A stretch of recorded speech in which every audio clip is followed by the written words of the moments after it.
want retribution. Oh yeah, we want retribution. Oh yeah, we want retribution. Oh yeah, we want retribution. Yeah, we ran out of patience. Boil up with the cold hard hatred. I can feel the vibration. Feet in the streets, it's a new sensation.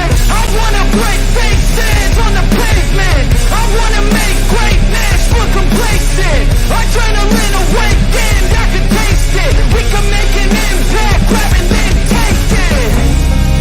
Like a disease, bring to their knees. They fit their disease. Just like a weed.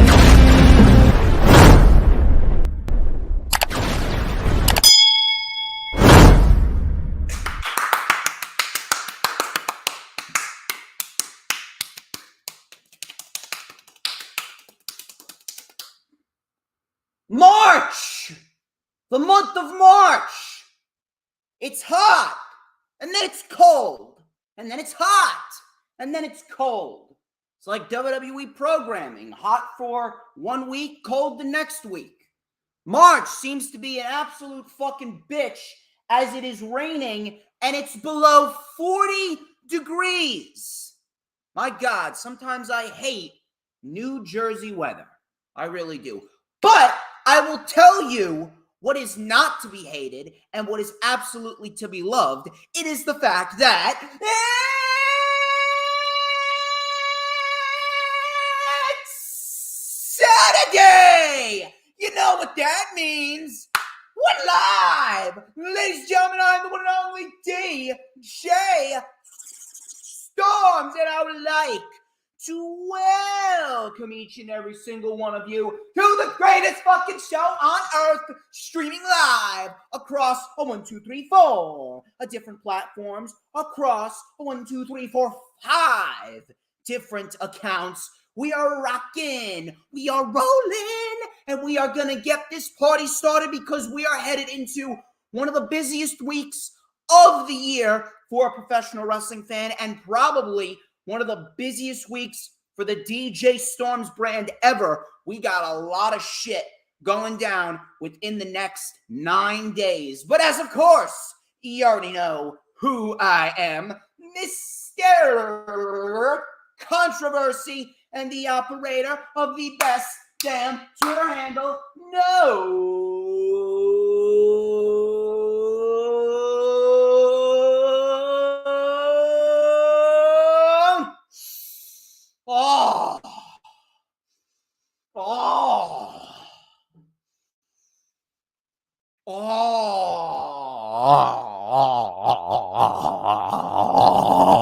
shit. Do you smell that? Do you know what that is?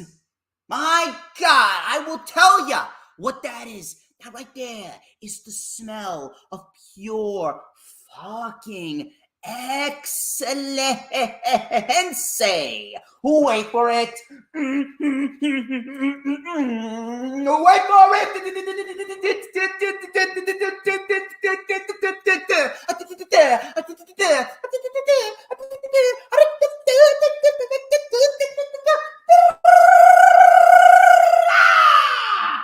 To mankind, and this is the official Lightning Flash update for Saturday, March 25th, 2023. Said it like Finn Balor. We got plenty of shit to go over. Plenty of shit to talk about. I see we got a beautiful, beautiful crowd in place. We got Dylan, we got Hooligan, we got the Final Horse, we got DD. I see we also got Adam Carl in there. We got plenty of people that are definitely still going to be filing in. I'm pretty sure we're going to see plenty more. We got Alex Mercado as well. thank you all for stopping by on this gloomy Saturday here in New Jersey. I'm not sure what it's like by where you are, but regardless, it is yet another Saturday, and it's yet another LFU. It's the greatest fucking show on earth. Just a couple things to clear up before we actually get into the festivities here. No SmackDown review. No SmackDown review. I did not watch SmackDown live. I will be catching up on it live sooner rather than later, but it is no SmackDown review today because I was actually at an ISPW event last night in Totowa, New Jersey, at the Totowa PAL, because we had ISPW Living in the Now. Very entertaining show, to say the least, and as you guys may have seen on the media, Mr. Gene Snitsky, he acknowledged me as the man that runs the IWC, and that right there, that is certainly my fault that he knows who runs the IWC. So shout out to Mr. Gene Snitsky. He is awesome. I will be getting the vlog for ISPW Living in the Now all set up. I should be putting that up on Wednesday before Dynamite. Wednesday, March 29th, before AEW Dynamite goes live at 8 p.m. That will be up on what is going to be a huge week for the DJ Storms brand. Tomorrow is Sunday the 26th of March, and on March 26th, tomorrow at 2 p.m., Mr. Jay Aletto is going to be coming on my channel for the rundown for Supercard of Honor, so keep your eyes out for that. Also, we got rundown for Stand and Deliver on Tuesday at 8:30 p.m. Eastern Time. The rundown for WrestleMania 39 with my boy from Hardcore Sports, Mac the Giants fan. First time that he's coming on the channel this year. That is going to be on Thursday, March 30th at 7:30 p.m. Next Saturday, no LFU because we got Stand and Deliver in the afternoon. So we are going to have ourselves a dual, that is right, a dual rewind. It is going to be the rewind for Stand and Deliver and Supercard of Honor, which it will be live at 4:30 p.m. next Saturday, 4:30 p.m. Eastern Time, right before WrestleMania Night 1. I will be live to talk about Supercard and Stand and Deliver. Then, next Sunday, April 2nd, which I believe is the most important day in human history, it is my birthday. I will be turning 24 as I continue to age like a fucking fine wine. My birthday, April 2nd, next Sunday, will be the rewind for WrestleMania Night number 1 at 2 p.m. Eastern Time. And then Monday, April 3rd, the rewind for WrestleMania Night 2, live at 2 p.m. Eastern Time. It is going to be one hell of a fucking week and a half. I thank you all for sticking with me and supporting me throughout this entire year and the last couple of years. But let me tell you something. The hologram, no. April 2nd is the most important day in human history. If you got a problem with that, then you can gladly meet me in the ring at WrestleMania. Actually, I'm not going to go be on a WrestleMania because fuck LA. California's a shithole. But anyway, check out all of those streams. Be sure to set your notifications and set your calendar dates because you are not going to want to miss a single moment because the DJ Storms brand is indeed the place to be for all wrestling analytical content. Please make sure, if you haven't already done so, like, comment, and subscribe. Check out all the links in the description, including my social medias, which is at HistoryMakerDJS on both Twitter and Instagram. You can add me on Facebook for collaborations and business inquiries. Please send me an email. My email is, of course, StormsTakeOver@gmail.com. Like the official DJ Storms business page, and I may just send you an invite to join the official DJ Storms Posse group on Facebook. That is, like the stream, no matter where you're watching it from, share it out on all platforms, social media. We need to get as many people in here as we possibly can. It is the absolute best time to be a professional wrestling fan on Saturdays because DJ Storms is live on Saturdays. And if you're not watching DJ Storms, I think there may be something wrong with you. Please make sure, do not forget to leave a comment down below. Get as many people in here as possible because everyone needs a little dose of DJ Storms in their life. Of course, be sure to hit the subscribe button if you're watching on YouTube. And of course, hit that notifications bell with a huge coup de grace. That way you will know whenever I pop up on YouTube. Because whenever I pop up on YouTube, oh baby, it is the best time to be on YouTube because it is the only time that you won't get to see this glorious sideburn chin strap combination and this beautiful mustache right here.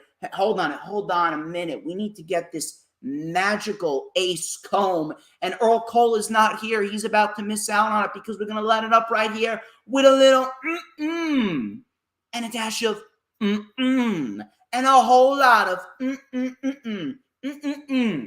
because like steak and potato soup, I am just so I am fucking tasty, aren't I? You damn right I am. Everybody wants a piece of the Storms Meister. But anyway, why don't we get into the news, rumors, and reports? And I'm pretty sure the first one here is a report that no one gives a shit about, no one cares about, no one wants to hear about, but apparently this is what's going on. Fightful Select reported that Bill Goldberg is no longer under contract with WWE, and he is now officially a free agent. Do you care? I'm pretty sure you don't, because I don't care. But apparently, it's been floating in and around the community that there are actually people that are pitching creative ideas for Bill Goldberg to potentially join AEW, and I need to ask every single one of these individuals. I would love to meet them face to face so I can ask them this question face to face. Did these individuals ever eat paint chips when they were kids? Did they ever eat paint chips when they were kids? Did they ever try to chew on dry paint chips from the wall when they were a young child because they thought they were potato chips? Where the fuck is this coming from? Why is anyone putting that shit out there? I'm not sure if you realize this, but Bill Goldberg has absolutely no value in 2023. None. This is the same guy that buried Kevin Owens in about 30 seconds and took the Universal Championship off of them. He buried The Fiend, which was the hottest act in WWE at the time, buried The Fiend. He almost dropped The Undertaker on his fucking neck back at Super Showdown. He has openly admitted that he's merely in this for the money, and he refused to lose to The Fiend because he was worried that it could very well ruin my image with the children. Meanwhile, a man who's already made his money, already made a legacy for himself, he's already a Hall of Famer, and he could have easily told Vince McMahon no, and he didn't. Bill Goldberg has proven to be a selfish individual who refuses to do business with anyone unless they comply with his demands. And I don't give a shit what anyone says. That is who Bill Goldberg is. Bill Goldberg is a selfish prick. Why would anyone want Bill Goldberg in AEW? The people that want Bill Goldberg in AEW are merely individuals that love to troll other people and they hate professional wrestling. They're individuals that just merely want to watch the world burn. These individuals must be paid no attention. Goldberg buried Owens, buried The Fiend, nearly killed The Undertaker by dropping him on his neck, refused to put over The Fiend because he was worried that it would ruin his image with the children. He's a selfish prick. He can barely last in the ring over 2 minutes. The only way that I would even be remotely okay with Bill Goldberg making an appearance on AEW TV is if he comes on as a special guest as a one-off manager for a Wardlow or a Hobbs, and then he's never seen again on AEW television. He comes on as a one-off. Other than that, I don't know why anyone would want to see Bill Goldberg on television. He's not a draw either. People revolted when he beat The Fiend. Keep Bill Goldberg off AEW TV. The fact that I even need to sit here and discuss this, the fact that I even need to sit here and fucking discuss this just goes to show you how fucking retarded the IWC is. And it further proves my point when I say that 95%, more than that, nearly 98% of humanity is a bunch of fucking retards. And they do not deserve the oxygen that we breathe. And if anyone is talking about Bill Goldberg potentially signing with AEW, you do not deserve to utter anything regarding professional wrestling out of your mouth. Why would anyone want Bill Goldberg on AEW TV? There is no dream matches for him. None. And people can shit on Jeff Jarrett all they want, but at least Jeff Jarrett actually goes in there and fucking works. At least Jeff Jarrett goes in there and puts other people over. At least Jeff Jarrett can actually wrestle. At least Jeff Jarrett can actually work a style. I don't know what the fuck Bill Goldberg's style is. His style is WWE 2K23 style. Spear, jackhammer, spear, jackhammer. It's like I'm playing, it's like we're playing online WWE 2K23. Fucking stupid. If you want to bring him in as a one-off special guest to cut a promo, a 2-minute promo, because they're celebrating, I don't know, some fucked up legacy of WCW or some shit, or they want to bring Goldberg in to be a one-off manager for a powerhouse Hobbs, and then he's never seen on AEW television again, that is the only way that I would even be remotely okay with Bill Goldberg even making one appearance on AEW TV. Other than that, there should be no conversations of Bill Goldberg ever appearing on AEW television. It boggles my mind. It doesn't, but yet at the same point, it does boggle my mind at how fucking retarded humanity has become. Really.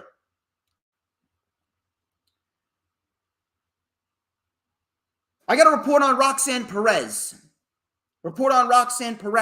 While speaking on Wrestling Observer Radio, Dave Meltzer, he noted that Roxanne Perez is now medically cleared to compete after whatever went down with her TV appearance where she fainted after a match with Meiko Satomura a few weeks ago on NXT Weekly Television. Now, I'm not sure if she was legit injured or not, but if you're asking me, if Dave Meltzer is reporting that she has been cleared, and let's hypothetically go with the fact that she is medically cleared, if she is medically cleared, I don't understand why you even bother taking the women's championship off of her. If she was medically cleared, or at least good enough to work a 12 to 15-minute match, I don't understand why you didn't just give us the match with Tiffany Stratton and Roxanne Perez at NXT Stand and Deliver, with Tiffany Stratton winning. At the end of the day, Tiffany Stratton ultimately is going to be the next NXT Women's Champion. There's legitimately nobody in that match that is a better representation to win the NXT Women's Championship other than Tiffany Stratton.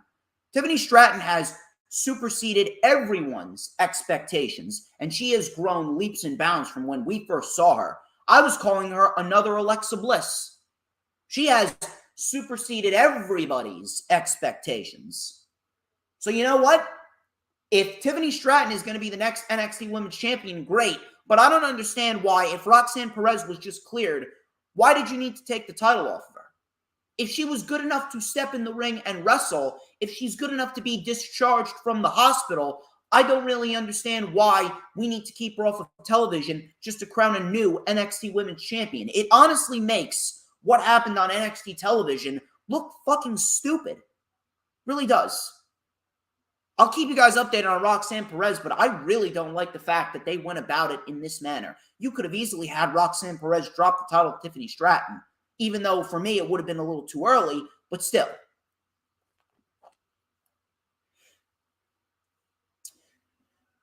I actually have a major update on a potential return to the company after WrestleMania.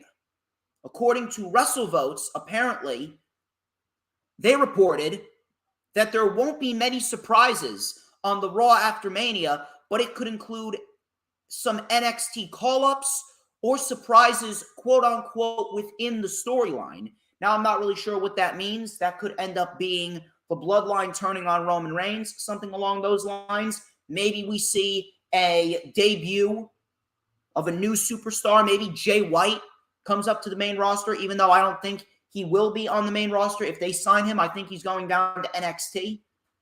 But one major standout that is being reported is that Matt Cardona could return to WWE on the Raw after WrestleMania 39. As you guys know, his wife, Chelsea Green, recently made her return to WWE television. She hasn't really done much at all, but she has made her return to WWE TV. She made a return at the Royal Rumble, and now she is currently on Monday Night Raw in a program with Adam Pearce where she is acting as a Karen. Now,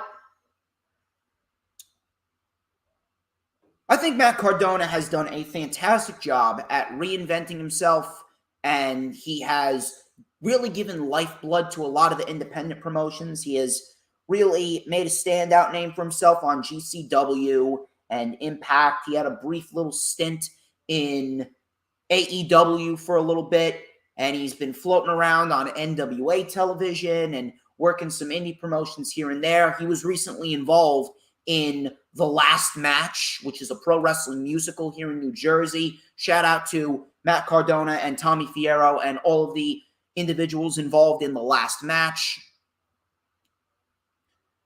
But if you're asking me, I'm not really that excited about Matt Cardona coming back to WWE. And the reason being is because of the fact that I don't think we're going to get the Matt Cardona that we got on the independent scene.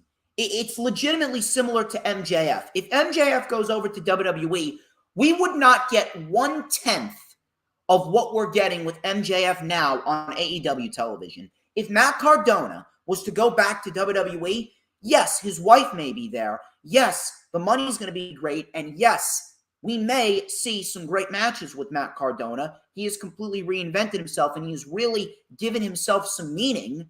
But at the end of the day, are we really going to get the Matt Cardona that we're getting right now on the independent scene? I don't think so. Because Matt Cardona has really, he's catered himself to the young adults. He's catered himself heavily to the adults. And while WWE television has gotten a lot better, at the end of the day, WWE still caters to fucking children. You take a look at what NXT is doing. Hell, even what WWE main roster television is doing. It is still PG as all hell. I'm not saying that we need cursing every left and right, but with the way that Matt Cardona has presented himself, do you honestly think that we're going to get the same Matt Cardona now that we're getting, or the same Matt Cardona now as we would get on WWE television? I don't think so. Matt Cardona would be handcuffed. For all we know, with Vince McMahon back in charge, he'll probably go back to being Zack Ryder. He'll probably go back to being Zack Ryder. He'll probably go back to doing the woo-woo-woo shit. He'll probably go back to doing all that other bullshit. The only way that I can honestly see Matt Cardona succeeding in the WWE under the current gimmick that he's at right now is if they bring in Kurt Hawkins. If they bring back Kurt Hawkins and they put them in the tag team division and they're made into the major players or the major brothers, the edgeheads. That is the only way that I can honestly see Matt Cardona succeeding if he returns to WWE. He would honestly get lost in the shuffle if he was brought back to WWE television. And he would honestly be handcuffed. There's too many sponsorships. There's too much bullshit that WWE has to worry about in order to keep themselves in a position where they can make money. Because they need to cater to all the families. With the gimmick that Matt Cardona has, he would not be 1/10 of the individual that he is right now if he was to go back to WWE. So I'm really not that excited if Matt Cardona comes back to WWE. I'm just not. Now, he could ultimately end up proving us wrong, but at the end of the day, it is WWE at the end. And with WWE, I have learned that you can't really give your full trust to this company.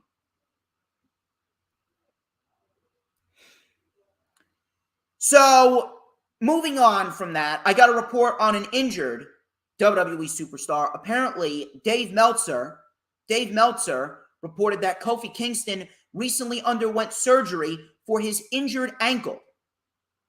Now, Dave Meltzer stated, and I quote, "Kingston is undergoing surgery on his injured ankle, so that will delay his return. It was a freak accident, or a fluke accident, as his ankle went out catching McIntyre doing a flip dive on March 3rd.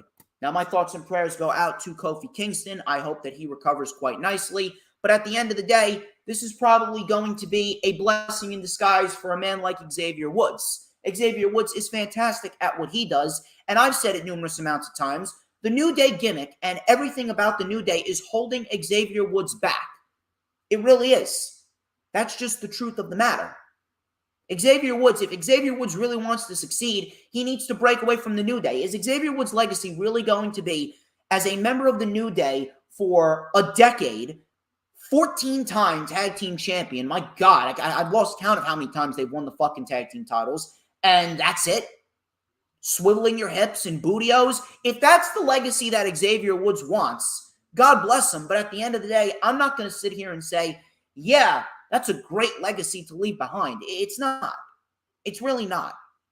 So I really genuinely hope that WWE sees what they have in Xavier Woods and WWE capitalizes on it, breaks him away just a little bit from the New Day gimmick, and gives him a little minor singles run, because he could honestly do some wonders with it. Maybe move him over to Raw, have him fight Austin Theory for the United States Championship. I think that they could put on a fantastic match. But my thoughts and prayers go out to Kofi Kingston. I hope that he recovers very, very quickly.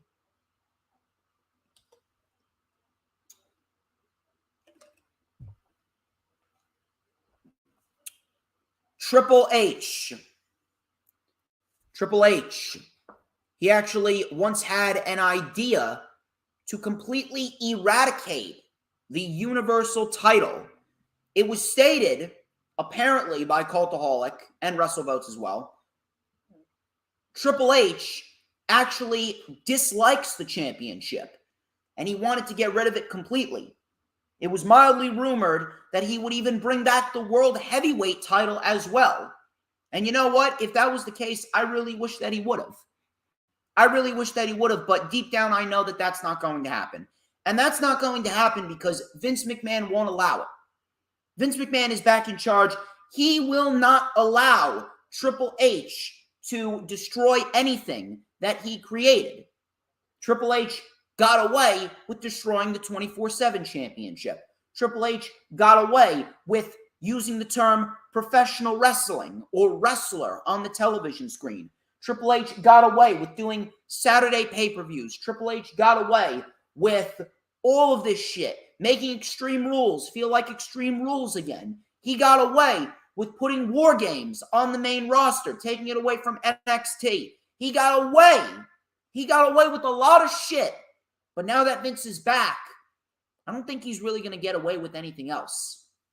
Now that Vince is back, and you can clearly see where Vince is starting to inject his flavor into WWE television, Vince McMahon is back to reclaim all the power that he lost. And we're going to talk about that more when we talk about the Cody Rhodes-Roman Reigns situation. And then apparently Vince McMahon could very well appear at WrestleMania.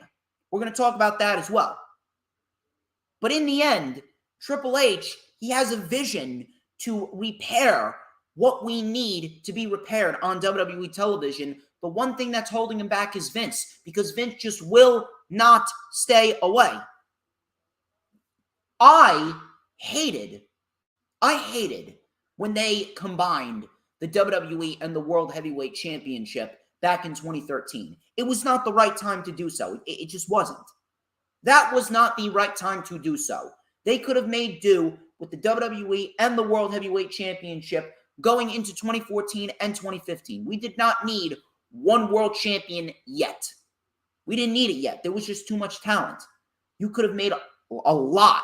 You could have made a lot of do with what we got. Now, unfortunately, we did not get that. Unfortunately, we did not get that. But if you're asking me, I really do hope, I cross my fingers, if we need to bring in a second world title, which I don't think is necessary now. I think right now is the perfect scenario for WWE to have one world championship and one world championship only.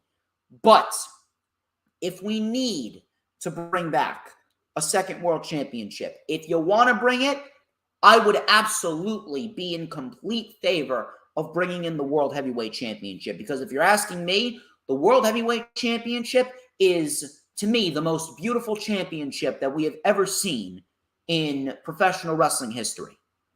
The only championship that has come close to that would probably be the Winged Eagled WWE Championship. But I loved the World Heavyweight Championship. I really did. You could have done so much with the World Heavyweight Championship, especially when that world title looked great on Sheamus. When Sheamus was the World Heavyweight Champion, I thought that he had a great run as champion. He was putting on bangers every single week. Sheamus's run as the World Heavyweight Champion was incredibly underrated. Really. So I'll keep you guys updated on that, but I don't think the Universal title is going anywhere, unfortunately, even though Triple H's idea to take it away and bring in the World Heavyweight Championship would be a great, great, great move. Shout out to Raging Girl Gamer, who is currently in the chat right now.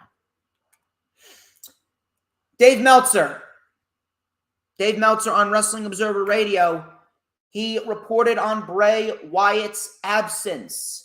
Bray Wyatt's absence, which we all know is due to Vince McMahon. Bray Wyatt's absence could put his WrestleMania match in jeopardy. He stated, and I quote, "Man, nobody knows what's going on there. I know what's going on there. It's Vince McMahon." He continued saying, "Not a mention of Bray Wyatt all night during Raw. Not a mention of Bobby Lashley all night." Now, apparently, Bray Wyatt is sidelined right now with a physical issue, although I don't believe that for one single solitary second at all. He's sidelined with a physical issue, and we all know that there's nothing physically wrong with him. It's all on Vince McMahon, because Vince McMahon, he is now infiltrating WWE. He has started to inject his brand of entertainment, even though nothing that he does is entertaining. He is booked Brock Lesnar and Omos at WrestleMania. And to be quite honest with you, whatever's happening with Bray Wyatt, whether it be a physical issue, which I don't think it is, or whether it be because he does have creative differences and he does have creative problems with Vince, this could be looked at as a blessing in disguise.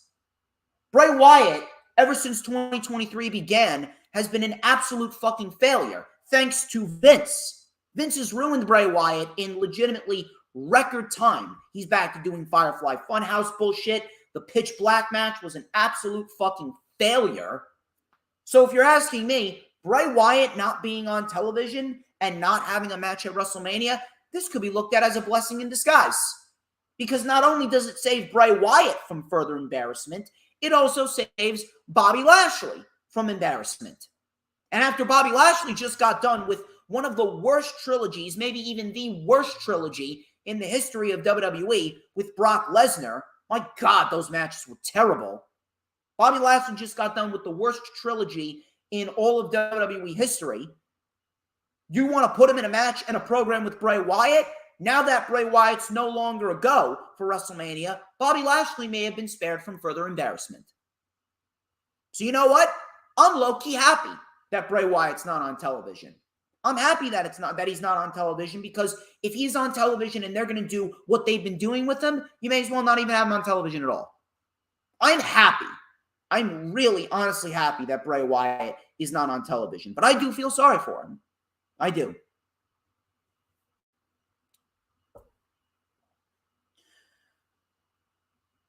So apparently Dave Meltzer, he was reporting that He doesn't want to say that he's off the show, but he's looking like he's off the show because they're not mentioning his name at all. Now, if you're asking me, what do you do with Bobby Lashley? Well, Bobby Lashley and LA Knight, they don't have anything going on with each other. And I've seen some people pitch this on Twitter. I would not mind seeing a Bobby Lashley versus LA Knight program. I think that would be a great showcase for both men. It would get Bobby Lashley in a match where he will go in there and wrestle, and it would get LA Knight in there in a match in which he can get a win and really get himself back on the right track. But if you're asking me, I don't think that they're going to do that because LA Knight right now he's kind of been used as a glorified jobber this year. Has LA Knight won a match in 2023? I don't think so. What are they doing with LA Knight? I don't know. So, by the way, thoughts and prayers go out to Lisa. She recently just lost her grandmother. I know what it's like to lose a grandparent, so thoughts and prayers go out to Lisa. So as far as Bray Wyatt goes, once again, like I said, it could be a blessing in disguise. We'll have to see what comes out of it going forward. And it looks like Rage is going to be cooking tonight. What you cooking tonight, Rage? What you cooking tonight? Can I come over for dinner? You gonna make some nice, maybe some nice steak and eggs or something like that. Maybe another pasta dish again. What are you cooking? Maybe some grilled chicken. Maybe some air fried chicken. What you cooking? Anyway, I got a little carried away there. We're actually going to talk about a topic that has actually been steak burrito bowl, says Rage. Oh my God. Anything with steak is something that I can get behind. Steak quesadilla, steak burrito bowl, T-bone steak. A little rare. Anyway. This is a topic that a lot of people have been talking about as of lately, and I figured that I would bring this to light. Apparently, WrestleVotes is reporting that WWE has not yet decided on the winner of Cody Rhodes and Roman Reigns at WrestleMania. They said that it's contingent, quote unquote, on when Reigns loses the titles, but those plans are not certain. Now, in the same breath, I would also like to name this report right here. Justin Barrasso of Sports Illustrated speculated that Vince McMahon's Raw appearance was a part of a bigger plan that could result in him appearing at WrestleMania. No shit! Barrasso said, and I quote, "McMahon's return was a chess move, you think? More than just an opportunity to check in with the returning Cena, he had a motive attached to his return, and it is undoubtedly part of a plan. There are endless options as to what McMahon's appearance at Raw could mean, but the only certainty from my perspective is that it will serve as a prelude to McMahon going to WrestleMania and being back on site for WWE's signature event." I mean, no fucking shit. I stated this the moment that Vince McMahon came back. I stated this the moment that Vince McMahon was reinstated into the board. He got unanimously reinstated. He's reinstated as the head of the board. Now he's making appearances backstage more than just to visit John Cena. Of course, he has an elaborate plan. He has been planning this since the day after he retired. He retired on July 22nd last year. And on July 23rd, while we were sitting here watching Ring of Honor Death Before Dishonor, actually enjoying ourselves, what was Vince doing? He was conspiring with Jerry McDivitt to work around all of these legality issues in order to get back in power and start making appearances. Why? Because now he's looking to run WWE from the shadows. Meanwhile, we still have all these investigations still pending. And apparently, Vince has already paid back all the money that he's owed after he took it out of WWE earnings. Typical Vince. Something's wrong. Money. It's fucking piss poor. And to be quite honest with you, I hope this shit backfires on him. I genuinely fucking hope that the PR reasons, all this PR is going to fucking suffer because of him merely being there. I genuinely hope it is.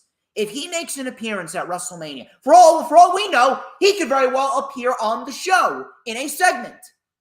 Wouldn't surprise me one bit. But all this shit that Justin Barrasso's saying, this isn't fucking new. People are acting like, oh my God, this shit is so groundbreaking. It's not groundbreaking. All you gotta do is think. All you gotta do is remember all the shit that Vince McMahon has done in the past. This is Vince McMahon we're talking about. Of course, he would think and plan and plot to get back what he never lost. He's a fucking maniac. He's out of his fucking mind.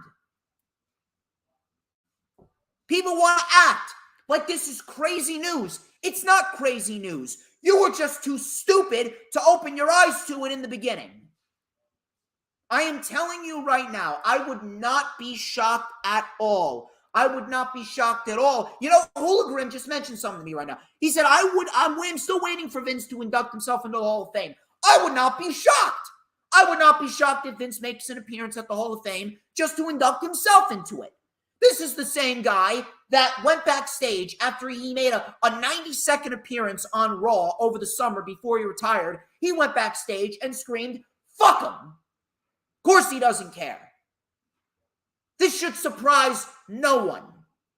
I hope to God that the PR suffers and the fucking stock plummets if Vince McMahon dares to make an appearance at WrestleMania, because that's what it's going to take for someone to wake the fuck up. Unfucking believable. I'm telling you, it is ridiculous. Now, back to Cody and Roman. And I want to focus in on this for a long, long time for a multitude of reasons. I have said numerous amounts of times that Vince McMahon is back to sabotage WWE programming, and that is exactly what he's done. Vince McMahon has sabotaged the Roman Reigns and Cody Rhodes program. Why? Because there's a narrative going around in the community that Roman Reigns should retain at WrestleMania. Why are people saying that? It's quite simple. Because Vince sabotaged the program. Vince McMahon has sabotaged this program by making Cody Rhodes feel inferior to Roman Reigns, and Roman Reigns pretty much just going out there on television and verbally burying Cody Rhodes multiple times. Why? Because you can't have their precious Roman Reigns. You can't have the hand-selected, manufactured face of the company. You can't have the next John Cena. You can't have him look inferior to Cody Rhodes. Meanwhile, we all are smart enough to know that Cody Rhodes is the better promo than Roman Reigns. Cody Rhodes is also the better wrestler than Roman Reigns. Cody Rhodes has Roman Reigns beat in those two areas. Roman Reigns, listen, his matches have been fantastic, but if you're asking me, I prefer watching Cody Rhodes wrestle over Roman Reigns. No disrespect to Roman Reigns. Cody's just the better wrestler. And if you're asking me, Roman Reigns is very good at what he does, but sometimes his promos, they can be a little bit lukewarm. The reason why Roman Reigns has such an impact when he speaks is because of the way that he carries himself. He's like Batista. Batista, he can cut some good promos every now and then, but at the end of the day, Batista is very average on the microphone. The reason why people believed in what Batista was saying was because he was a physical specimen. It's the same thing with Roman Reigns. Roman Reigns is a physical specimen, and the reason why his mic skills are enhanced is because of his presence. Vince McMahon has successfully sabotaged this program, and he successfully made people believe, I don't think Cody Rhodes should walk out victorious at WrestleMania. Meanwhile, listen, this may seem controversial to some people, but there is no better time to take the title off of Roman Reigns than right now. And I'm going to explain why.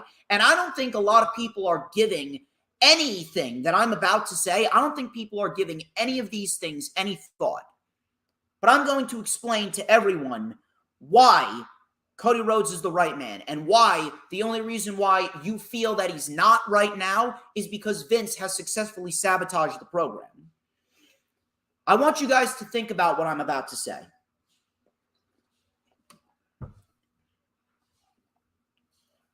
Number one. Now, I'm not sure how you guys feel about this, but this is me personally. To me,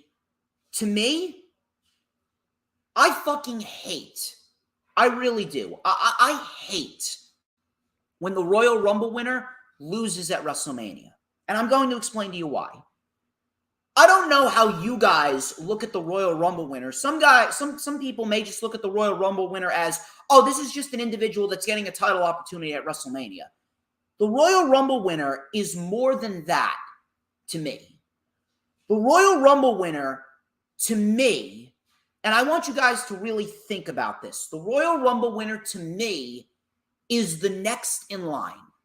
The Royal Rumble winner, to me, is the next male or female that WWE has chosen to invest their time in. To me, it's the next star to be made. To me, the Royal Rumble match should be used as a means of creating a new star. And that star would go to WrestleMania, win the World Championship, and a new era would begin. A new era would have begun. That right there is what the Royal Rumble winner is. The Royal Rumble winner is the next big individual that we should be investing our time in. Because if they were this good to outlast 30 other individuals, why shouldn't they beat the world champion at WrestleMania? If you ask me, when a Royal Rumble winner loses at WrestleMania, it makes the individual itself look weak, and it also makes the Royal Rumble match lose prestige. I have not seen anyone talk about that. That's why I'm bringing it to the table. Think about it. How would it look if someone is good enough to outlast 30 individuals in a Royal Rumble winner in a Royal Rumble, but they cannot win one match? They cannot pin or submit one individual at WrestleMania. If you ask me, that makes the individual look weak. That makes the individual look weak. And on top of that, to me, when a Royal Rumble winner loses at WrestleMania, it seems like a waste. Why did you give them the Royal Rumble win if they're not going to win the title at WrestleMania? The only scenario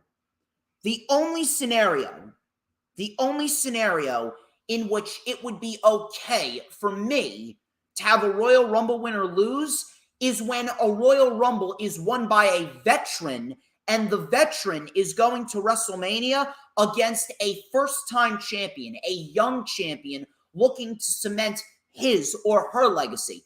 For example, Edge won the 2021 Royal Rumble.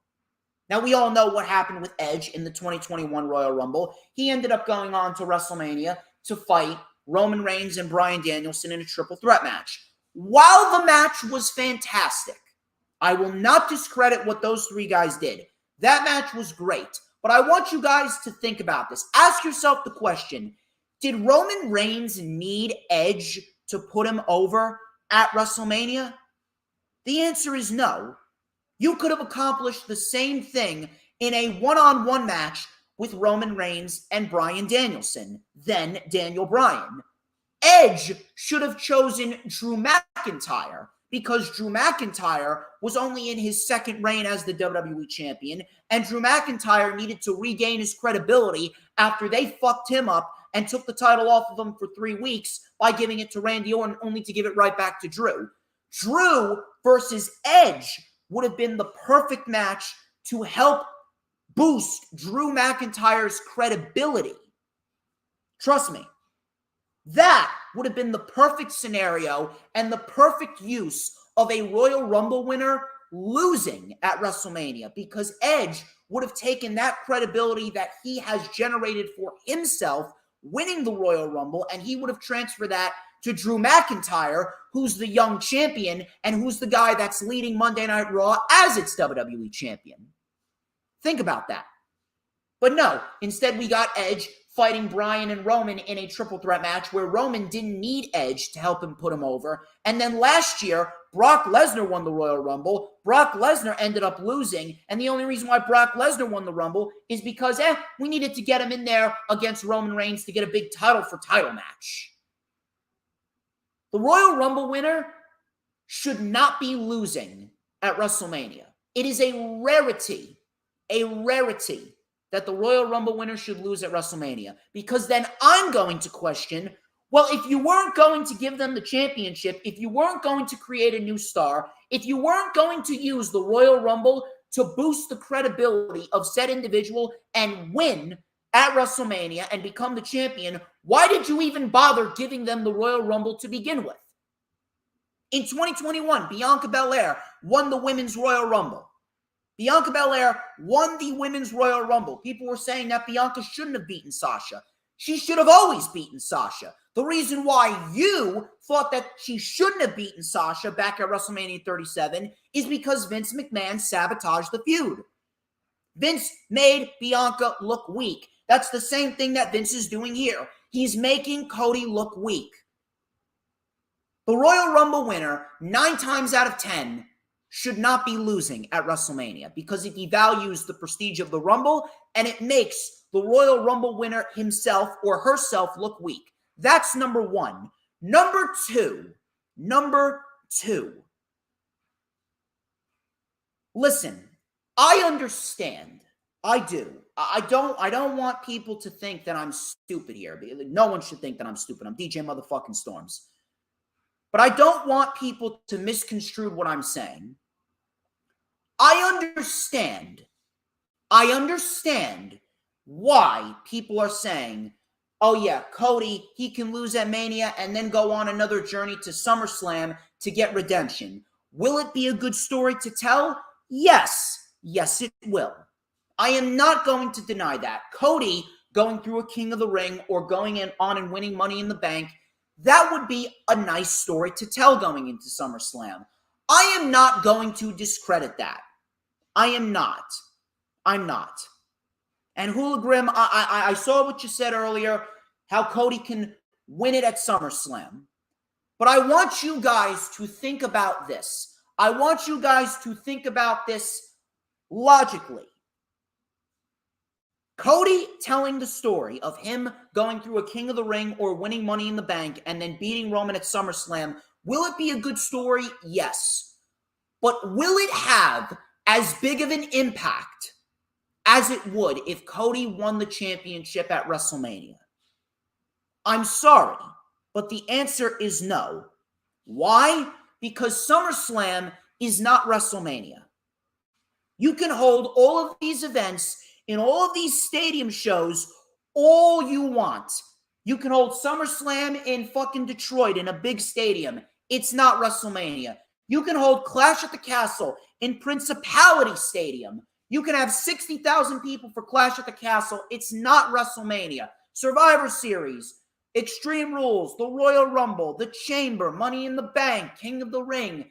It's not WrestleMania.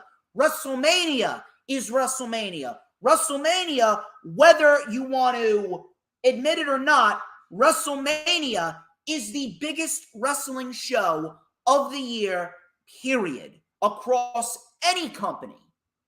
WrestleMania is the place where you build legends.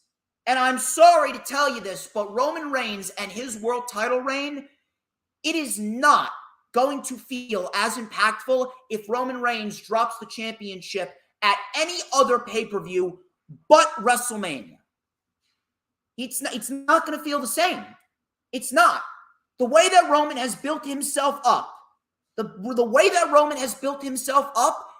there should be no other place he should be losing it at other than WrestleMania. The only other place where I would have been okay with Roman Reigns losing the championship outside of Mania is when he had the match with Drew back at Clash at the Castle. But they didn't pull the trigger on Drew. They missed their opportunity. That is a once-in-a-lifetime type of deal. Now, Roman Reigns is on the road to WrestleMania on top of the fact on top of the fact that Cody Rhodes is the Royal Rumble winner, and on top of the fact that Cody is the right guy in the right place at the right time, on top of the fact that the Royal Rumble winner should not be losing at WrestleMania, Roman Reigns dropping the title at any point in time other than WrestleMania, it would not have the same impact. Would it have an impact? Yes. Would it have the biggest impact? No. The biggest impact for Roman Reigns dropping the World Championship comes at WrestleMania. I'm sorry. SummerSlam ain't WrestleMania. This is the time. That is number 2. Number three. This is another topic that I don't see anyone discussing. Between now and WrestleMania 40 next year, I don't know if anyone has really given this any thought, but we could very well be going into Roman Reigns' final year as a full-time professional wrestler. No one ever brought that to the table. No one. Roman Reigns, this could be his last year as a full-time professional wrestler.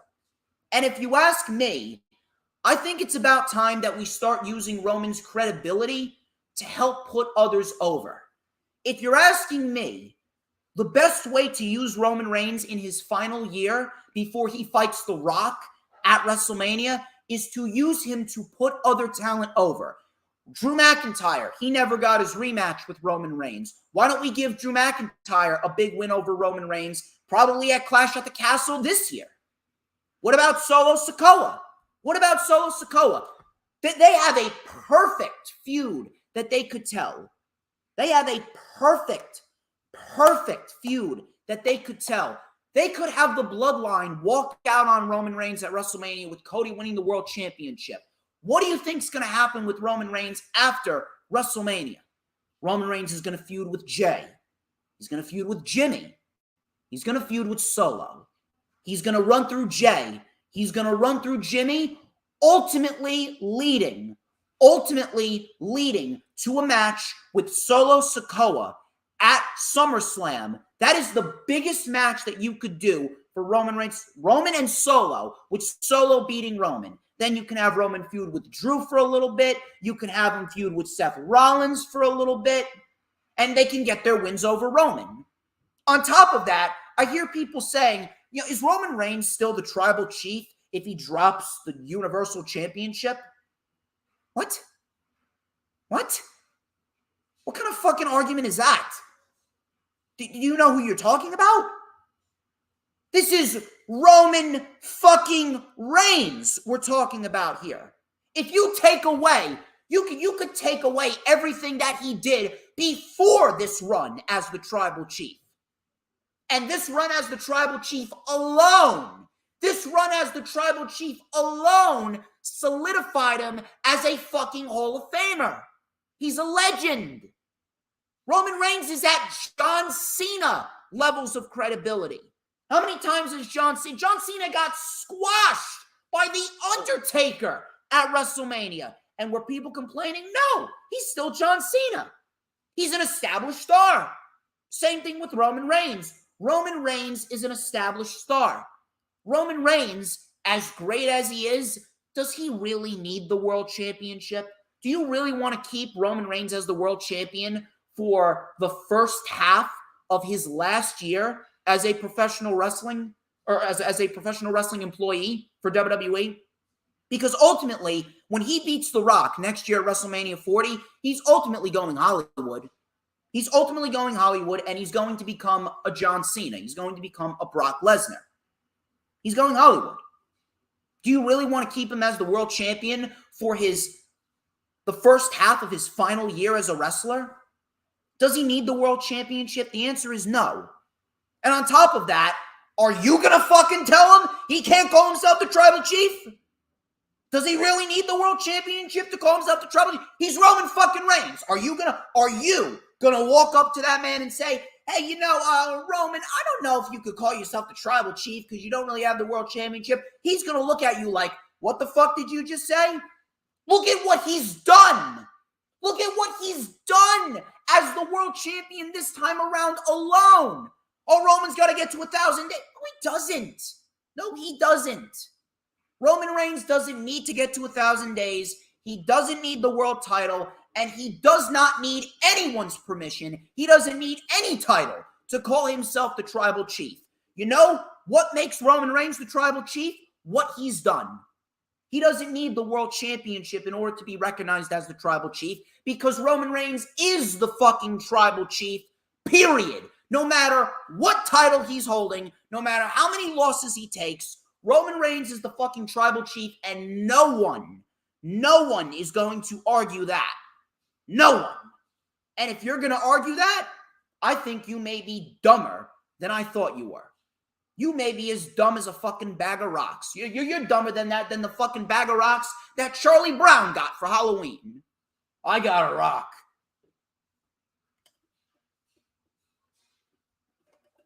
Roman Reigns does not need the world championship in order to be looked at as the tribal chief. And it's about time that we start using Roman Reigns and the large amount of credibility that he has built for himself and start transferring that to other stars. Putting over Solo, putting over a Rollins, putting over a McIntyre, maybe putting over a Gunther, maybe putting over a Karrion Kross, people like that. Those are the people that we need Roman fighting in the undercard going into the rest of the year. That is Roman Reigns' best role going into the rest of the year before he ultimately fights The Rock. He's Roman Reigns. Are you going to tell him that he can't call himself the tribal chief? I certainly wouldn't. On top of that, Cody Rhodes as the world champion opens up the door for a lot more fresh feuds. Think about all these individuals that should realistically be fighting for the world title now, but they're not because Roman Reigns is the world champion. A Finn Balor, LA Knight, Austin Theory, maybe a Gunther. None of these individuals can fight for the world championship. Why? Because Roman is the world champion. They're all heels. Cody Rhodes as the world champion opens up the doors for new, fresh feuds with a Finn Balor and an LA Knight and an Austin Theory. And on top of that, he makes the world championship title scene a lot more unpredictable. Not to say that predictable is bad, but I think we've all become accustomed to what to expect with Roman Reigns as the world champion. On top of that, who is there left? Who is there left? Let's say, hypothetically speaking, Cody Rhodes goes on a journey to win back the world title at SummerSlam. Are you really going to have Roman Reigns just sit around and not defend the world title until SummerSlam? You're really just going to have him sit around and not defend the world title up until SummerSlam? What kind of fucking plan is that? That's lazy. I'm sorry, but we need Roman Reigns on television if he's going to be the world champion. The only reason that he's been on television so consistently is because it's WrestleMania season. That's the only reason. We do not need, I'm sorry, we do not need Roman as the world champion. And to be quite honest with you, there's no one else left to get Roman through the summer up until he fights Cody again if Cody loses at SummerSlam. That's number 3. And the final thing, the final reason, this is more of an outside factor, but I don't really see anyone talking about this either. I stated this before, and I'm going to put an emphasis on it again. The outcome of Cody Rhodes and Roman Reigns at WrestleMania will determine whether or not Kenny Omega and the Young Bucks go to WWE. The fate of WWE getting those 3 men falls on this match. Tony Khan is not an idiot, and I don't think Matt and Nick Jackson are going to wait until the last minute to when their contracts expire in order to make a real decision. No, if Cody Rhodes loses at WrestleMania, Tony Khan has a great chance of potentially signing the Young Bucks and Kenny Omega to extensions, because for all they know, they don't know if Cody Rhodes is going to get a rematch with Roman Reigns at SummerSlam. They don't. They could very well secure Roman Reigns and Cody Rhodes at SummerSlam, but at the end of the day, for all we know, Matt and Nick Jackson could have very well re-signed new deals with AEW. Same thing with Kenny Omega. They need to pull the trigger now if they have any fucking chance of getting Omega and the Bucks. Now, will they? I don't know. Will Vince be willing to have Cody go over his precious Roman Reigns? I don't know. I honestly don't know. But I'm telling you right now, the Young Bucks and Kenny Omega are not, they will not wait around to see what happens. They will not wait until their contracts just expire to make a decision. If they're going to make a decision, they're going to make a decision in the summer, whether or not they want to extend their contracts or they really want out because they want to go to WWE. That is what we need to keep our eyes on. I'm telling you right now, this outcome of Roman Reigns and Cody, you know for a fact, Kenny and the Bucks and MJF and all these individuals from AEW, they are watching how Ricky Starks, they are watching how Cody Rhodes is used in AEW, or in WWE rather. They're watching how Cody Rhodes is used in WWE like a hawk. Because if Cody doesn't win the World Championship, they're probably going to think to themselves, you know what, if WWE is so petty that they're not going to give Cody Rhodes the World Championship when he fucking deserves it, why am I going to go over to WWE when I have aspirations of being the world champion and they're not going to give me the opportunity over their manufactured star Roman Reigns when in reality I've busted my ass to prove that I deserve to be the WWE Undisputed Universal Champion? They don't just want to go over there for money. They want to be the world champion. That's the whole reason why we get into this business. So at the end of the day, this outcome could determine whether or not WWE even has a sliver of a chance of signing the Bucks and Omega. If they really want to kill AEW, then they're going to have to pull the trigger on Cody. But how willing is Vince McMahon to do that? How willing is he? That question will be answered in 8 days from today. Those are the 4 reasons why Cody Rhodes is the guy to beat Roman. You don't like it? Look, I'm sorry to fucking tell you, but everything that I just stated is factual information. Everything I just stated is factual information, and you're going to have to get that through your head. The reason why people don't think that Cody Rhodes is the right guy to do it now and they should wait till SummerSlam is because Vince McMahon has deliberately sabotaged this program, and he's made Cody Rhodes feel inferior to Roman Reigns. Those are the news, rumors, and reports. I hope you guys have enjoyed it.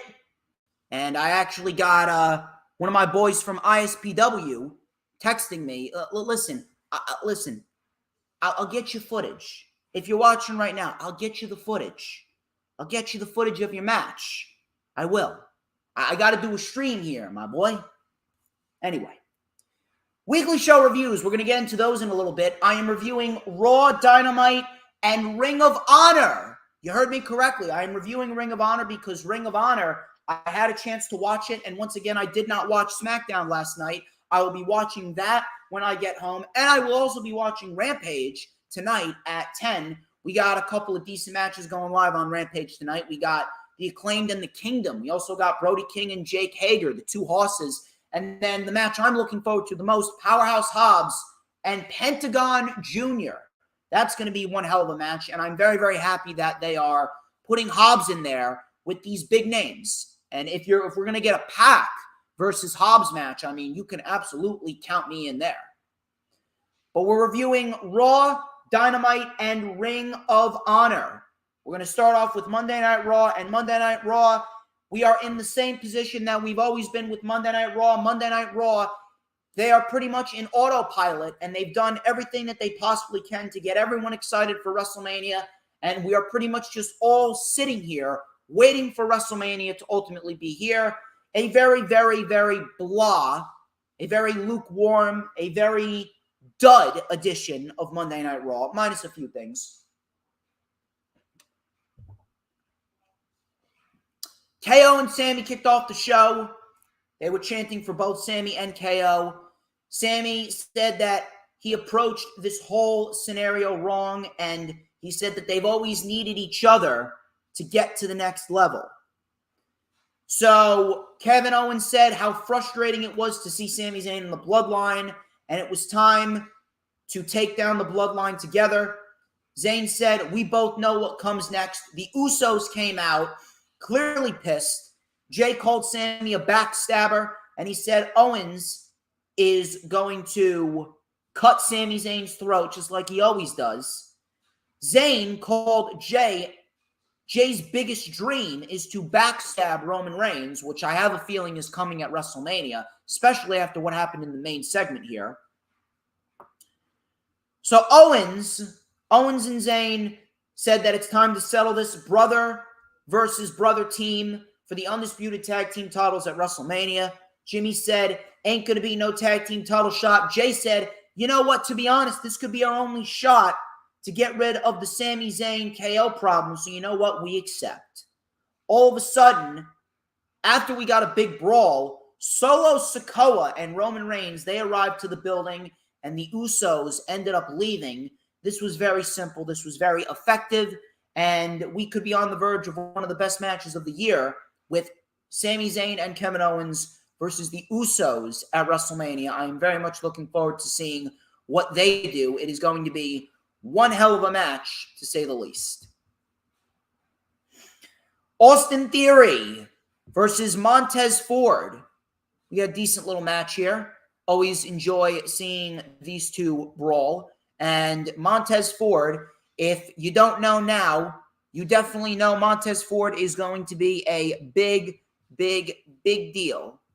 He's going to be a big deal, to say the least. So we got ourselves some back and forth temporarily. Coming back from commercial, Ford with a beautiful flying crossbody off the top. We had a back suplex and a moonsault by Ford for a 2. A boot by Austin Theory. Enziguri and a DDT by Montez Ford. Big Tope Con Hero by Montez Ford. Back in the ring. Theory with a roll-through drop kick.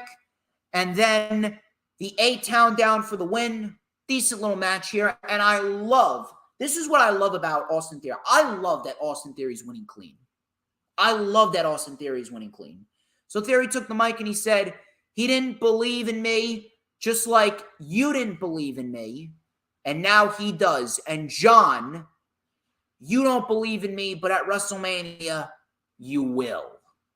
And they announced that John Cena and Austin Theory is actually opening WrestleMania night number 1. I think that is going to be a fantastic match. And I cannot wait to see.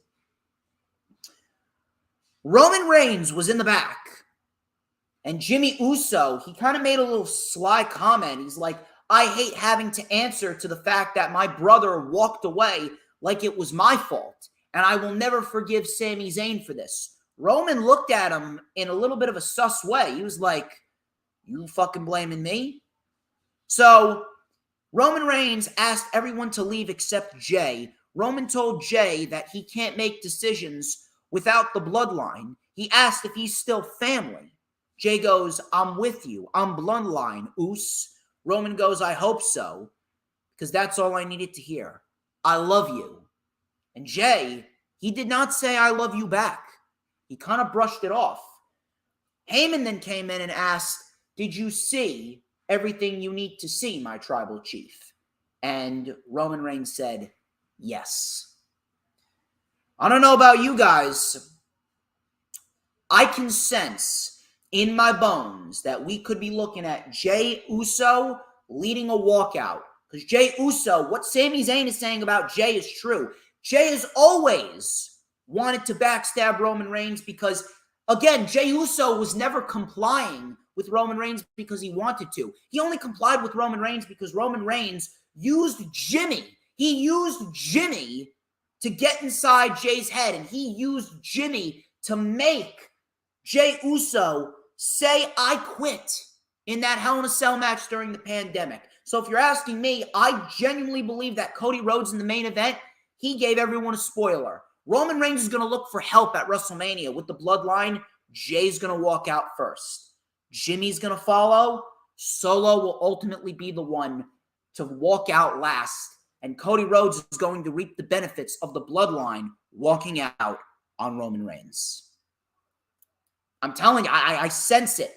I didn't think that they were going to do it in this manner, but I really, really sense it. I sense this could very well be the end of the bloodline. And Roman Reigns, for the next 4 months going into the summer, he is going to be embroiled in a program with his entire family. And that is going to be a gateway to getting The Rock and Roman Reigns at WrestleMania.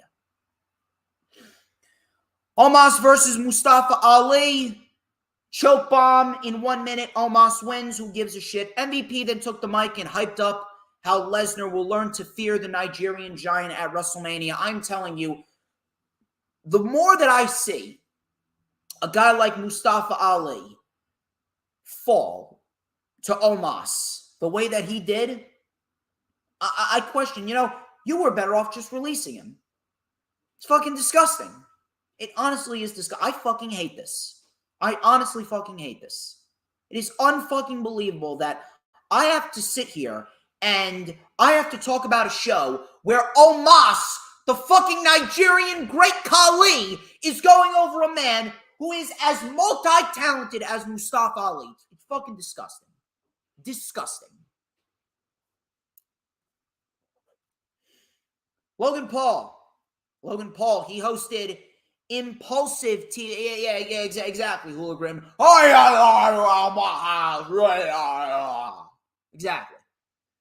Logan Paul hosted Impulsive TV. He talked about Rollins, and he said that you don't want me in your house, but now you're in my house. I don't gotta be here, but I do this because I love it.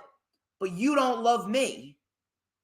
My dad and that kid over there with the drink prime sign are the only two people that love me, but the rest of you don't respect me, but I don't care. There is no seat that I can't fill, and whether you like it or not, I am that good. Did you think any of my celebrity friends would want to come to St. Louis? They'd be out of here quicker than the St. Louis Rams. Oh, I'm sorry. I mean the LA Rams. I thought that line was fucking great by Logan Paul. Logan, he's a fucking heat magnet, and I love it.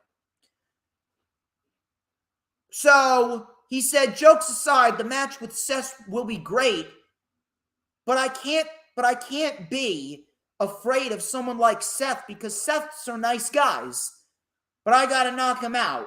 And then all of a sudden they replayed the video where Logan Paul was knocking out Seth Rollins. All of a sudden his mic started glitching out. Rollins was in the production truck.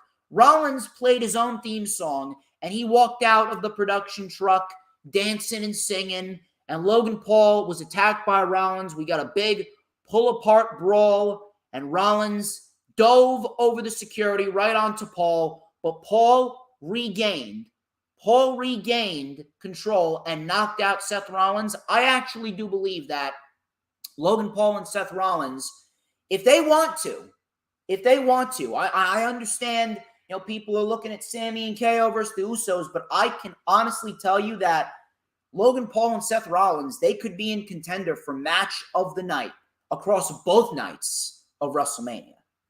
So that's going to be one hell of a fucking match. And I'm loving the back and forth between Logan Paul and Seth Rollins. Logan Paul has carried himself very well.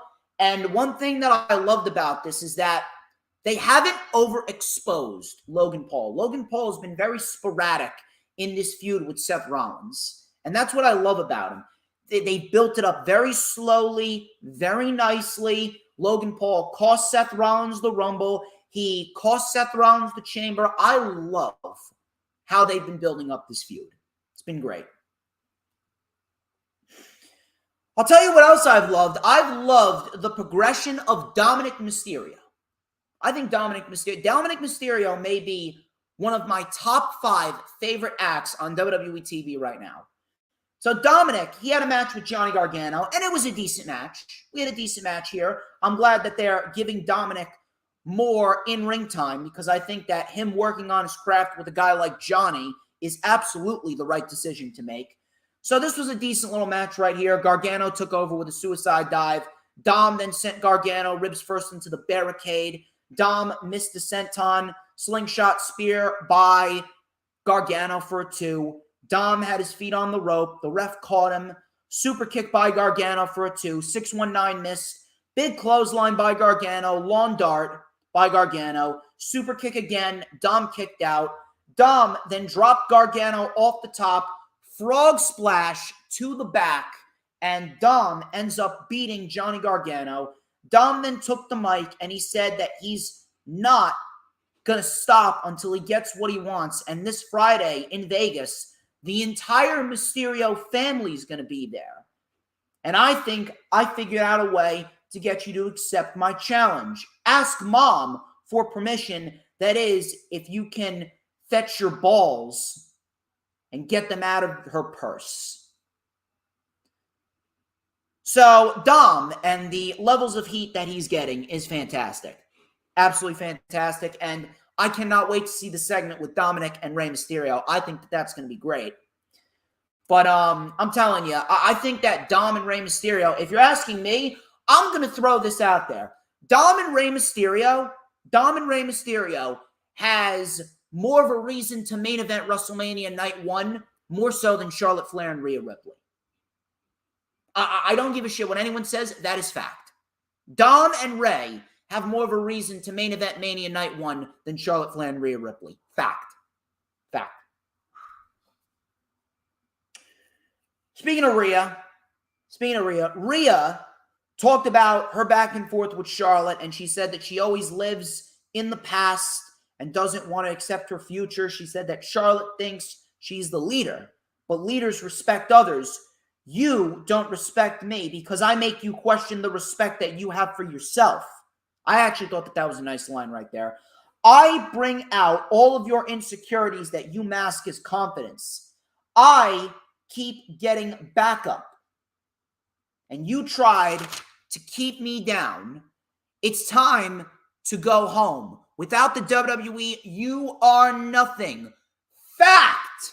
Rhea Ripley, listen, Rhea Ripley may have sounded like she was memorizing her lines, but let me tell you something. That is another fucking fact right there. Without the WWE, Charlotte is nothing. Fact right there by Rhea.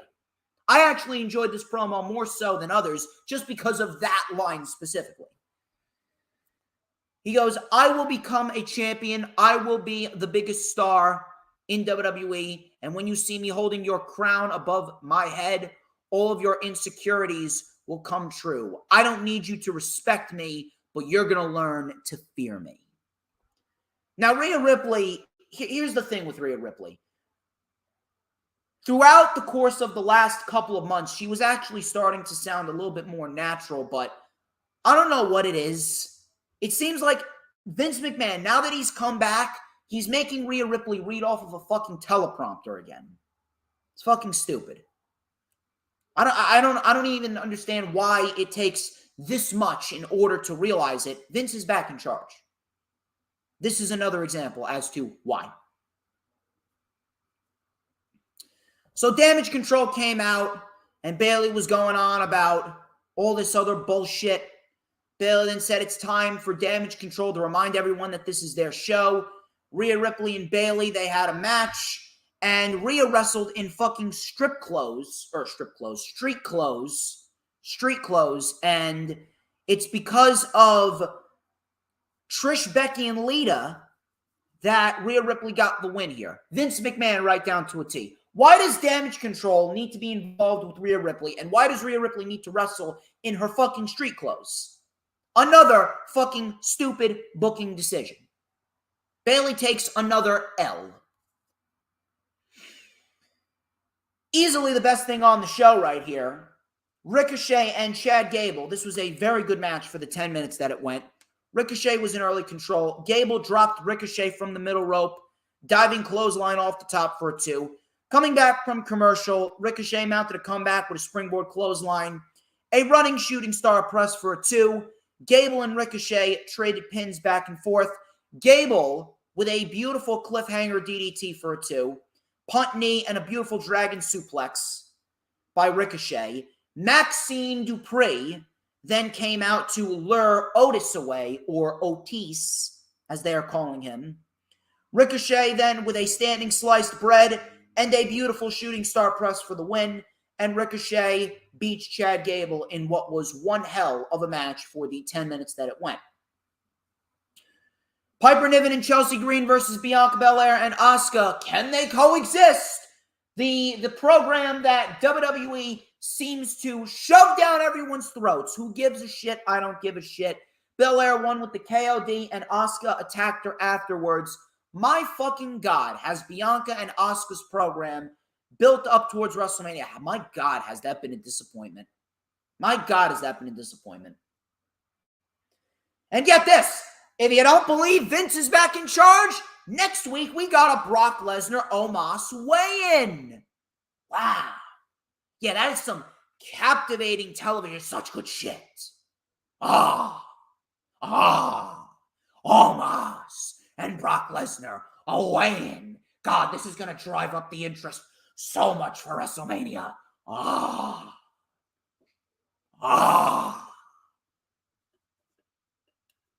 Fucking weigh-in.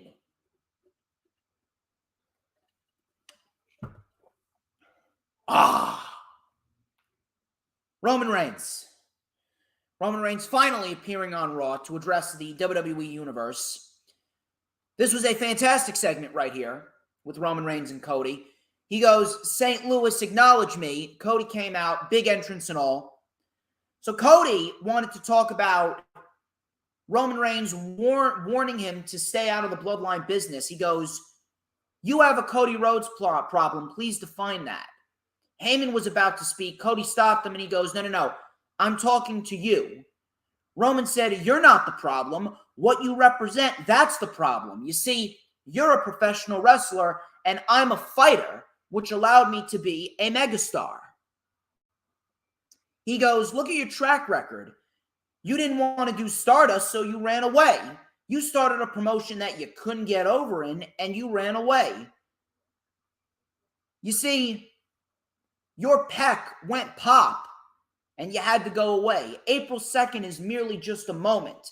April 3rd, you'll look in the mirror, and you'll have to make a choice, or you'll do what you always do, run like a little bitch. Cody goes, what Roman is saying is true. What Roman is saying is true, but I also made sure 100% of the locker rooms got more money, and maybe I am just a pro wrestler. Nobody needs to bring up my father, and if they do it again, I'm going to vomit. Only thing you'll see at WrestleMania is me. My Cuban mother would say, knock that boy out. Let's talk about what April 3rd is. When you wake up, you'll remember what it's like to lose. Jay is going to leave you. Jimmy is going to leave you. Solo is going to leave you. And that man right there will be an advocate again. He's talking about Paul Heyman. You will be a Roman with no more reigns, a chief without a tribe. And the crowd chanted for Cody. Roman then walked away. Solo and Cody had a little stare down. And he looked over Solo and he goes, you know, I was a lapdog for someone too. Talking about the legacy. And the reason why you're there is because you're not ready. When you break away from him, then you'll be ready.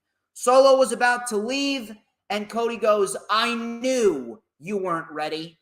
Solo went for the Samoan spike. Rhodes booted the spike away. Roman then stopped him. Roman stopped Solo as Solo was going to attack Cody, and the crowd was chanting, you're not ready. Crowd was chanting, you're not ready. That's going to be another layer of story on top of what is already being laid out. And I thought that was phenomenal. Absolutely phenomenal. But other than that, and a good Ricochet Chad Gable match, Dominic Mysterio and KO and Owens, or KO and Sammy, another dud of a Monday Night Raw. And you can clearly tell that Vince's influence is being felt all over this show once again. Dynamite. Not a great show. Not a bad show, but not a great one. This was more of a storyline setup driven episode of Dynamite. There was some good wrestling on the show. Don't get me wrong. There was some good wrestling, but ultimately there was a lot of underlying story with the Bucks and Hangman and Omega. There was some underlying storyline with FTR and the Guns and what's going on there. Not a great show, not a blowaway show, but we did get some underlying story with AEW, and I am very appreciative of that. We're going to go over it. Young Bucks were loaded into an ambulance to actually start the show. So it looks like we got a storyline. Who attacked the Bucks? Was it the Blackpool Combat Club, or based on what happened in the main event, was it the invisible hand that supposedly manipulated the system and made a deal with the Blackpool Combat Club to take the Young Bucks out? It's going to be something that we're going to have to keep our eyes on. So from there, we go into a fun little six-man tag, fun little trios match with Orange Cassidy, Darby Allin, and Sting. They took on Kip Sabian, the Butcher, and the Blade. Not bad, but nothing crazy. So we had a satellite DDT by Cassidy on Kip Sabian. The Butcher and the Blade came in with a neckbreaker powerbomb combo. We had a cannonball by Sabian on Cassidy. Tag to Sting. This was probably my favorite part of the match right here. So Sting tagged in, and Sting with the light kicks. Sting with the light kicks to Orange Cassidy. And you know how he does like the big chest beat and he gets hyped up? Sting did the light kicks to the shins of Kip Sabian, and then he just goes, he does a fucking light chest beat. I thought that was hilarious. So Darby came in with a double coffin splash, pop-up knee on Sabian, Stun Dog Millionaire by Cassidy, tope by Cassidy, tope by Darby, Sting with a Scorpion Death Drop on Sabian, and Sting gets the win for his team in a fun little match. Darby then ended up eyeing the Double or Nothing banner up in the rafters, and it seems as though we will be getting none other than Darby Allin and the three other pillars, Sammy, Jungle Boy, and MJF. It's going to be a fatal four-way at Double or Nothing, and I think that is going to be a fantastic fucking move. Top Flight and the Guns for the AEW World Tag Team Championships. I thought that this was a very good match for what it was. And Top Flight, I'm very happy that Top Flight is getting a nice showcase on Dynamite. And Top Flight, if you ask me, to me, Top Flight is the team to win the Reach for the Sky ladder match at Ring of Honor Supercard of Honor. I think that is the best possible decision to go. Because listen, Top Flight, they're great, but I don't think that they're in a position where they should be winning any tag team gold on AEW television. There are bigger stories to tell. There are much bigger stories to tell. So if you're asking me, the best possible route for Top Flight is to start in Ring of Honor. They've been putting on some bangers in Ring of Honor. They've had a great program with the Kingdom. They've had some great matches with Mike Bennett and Matt Taven. Especially Matt. I think Matt Taven's fantastic. So if you're asking me, I think that Top Flight is the best possible team to win the Reach for the Sky ladder match, and Top Flight is going to be the new Ring of Honor World Tag Team Champions. So Dante made a tag to Darius. He lit up the Guns with an enziguri to Colton, German suplex to Austin, Spanish fly on Colton for a 2. Austin then tagged in, spinning half Nelson by Dante for a 2. Darius with a suicide dive. Dante with the nosedive moonsault, which I thought looked great. Colton Gunn barely saved it. The Kingdom then attacked, obviously continuing their program from Ring of Honor. And the Guns with the Flapjack Flatliner combo, which I thought is a great tag team move. Very, very good match. And the Guns, listen, they're not the best tag team in the world. And this wasn't a blowaway match. It wasn't. They're not the best tag team in the world. But my God, have they grown leaps and bounds from where they first were. The Guns are fucking great. The Guns, they get great heat. Austin Gunn is a fucking heat magnet. He cuts these scathing fucking promos. And they're very good in the ring. They're not the best, but they're very good in the ring. Those ass boys are very good. I think it's about time people start putting some respect on the ass boys' names.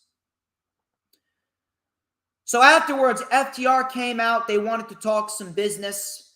The Guns said they don't respect them, and he called them losers. Austin then called them hillbillies. Cash then offered them, okay, if you beat us, we will never tag together in AEW. Austin said no. Dax then goes, all right, fine. If we can't beat you, we will quit AEW. And Austin goes, really? You'll quit AEW? Deal. So they extend their hands out for a handshake, and they end up spitting, legitimately spitting in FTR's face, and then they leave. I thought this was I'm telling you, this right here is a brilliant move. I don't think we've ever seen anything like this in AEW yet. I don't think we've seen a career versus title match in AEW yet. I think this is a fantastic move. This is a great move. It's unpredictable. It keeps everyone guessing. And the Gun Club, I think that the Gun Club are going to have the match of their fucking life with FTR. I think this is going to be great. This is going to be awesome. Excellent, excellent move. The Ass Boys are doing some great shit, and FTR putting their careers on the line against the Ass Boys, I think that is a great way to keep everybody guessing. I liked it. I like it a lot. Stokely Hathaway, he took on Hook. No DQ match. This was pretty quick. This was simple. This lasted about 4 minutes. It wasn't horrible. I've seen worse. The crowd made it more entertaining than it was, but this was unnecessary. I'm sorry to tell you this. Look, it was entertaining for what it was, but it didn't belong on the show. You could have easily done without this, and you could have easily had given the match with Top Flight and the Guns some more time. We did not need this. I'm sorry.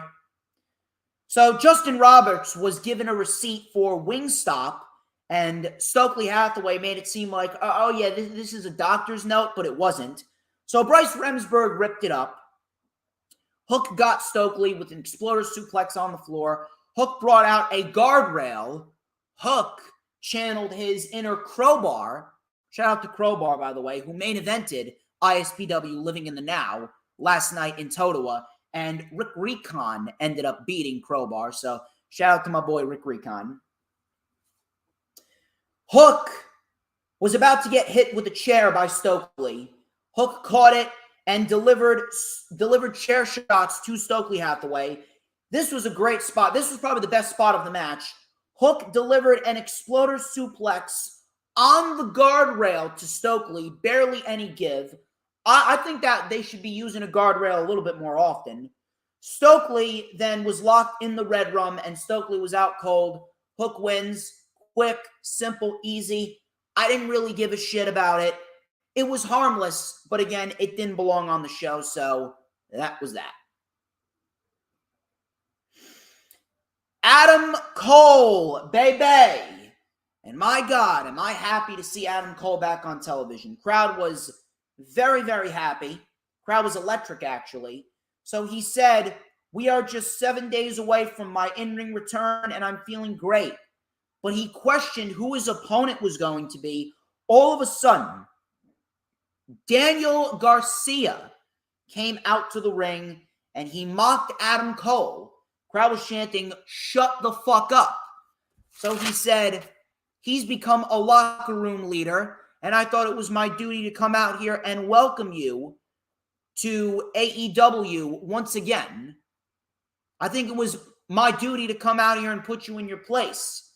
He goes, I beat people like Brody King, Ricky Starks, and Bryan Danielson. Where is my warm welcome? He goes, he's the best sports entertainer in the world. What makes you so special, Cole? Cole said, what makes me so special? When they ring the freaking bell. That's what makes me special. So the JAS has given you a false sense of confidence, said Adam Cole. I am a multi-time world champion, and I have beaten some of the best.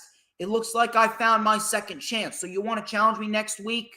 You're on. But this is going to be a statement to the locker room. Next week will be a great night for me, but for you, not so much. I'll see you next week, Garcia. Boom. I think Garcia is a great first opponent for Adam Cole. I think it's great. I think that is a brilliant, brilliant move. I think that is going to be one hell of a match. And it's going to give Daniel Garcia even more of a showcase in the main event scene, because we all know that Daniel Garcia is great. Obviously, some people are a little sus about Daniel Garcia, but Daniel Garcia is fucking great. Daniel Garcia is fucking great, and this is going to be an even bigger showcase for Daniel Garcia. He's already proven himself against Ricky Starks. He's already proven himself against Wheeler Yuta. He's already proven himself against Bryan Danielson. Now he's going to do it again. It's going to be a fantastic match with Adam Cole and Daniel Garcia. Stu Grayson and Jon Moxley. This was a good match, but it was a little clunky here and there. And I'm chalking that up to the fact that this was the first time that these two really worked together, so they need to get a few kinks knocked out. So Moxley sent Stu off the apron into the barricade. Coming back from commercial, Moxley wore down Stu. Stu mounted a comeback with a spinning springboard tornillo for a 2. Grayson then with a moonsault onto Yuta and Claudio. Tope Suicida by Moxley. Back in the ring, shot to the jaw by Grayson. Grayson with a beautiful 450 splash onto Moxley. Moxley kicked out. Moxley then locked in the Bulldog choke and then Muay Thai knee strikes as well. Stu fought back. Cannonball in the corner. Pele kick by Grayson. Moxley and Grayson were up top. Moxley with an avalanche Death Rider from the top. Moxley wins.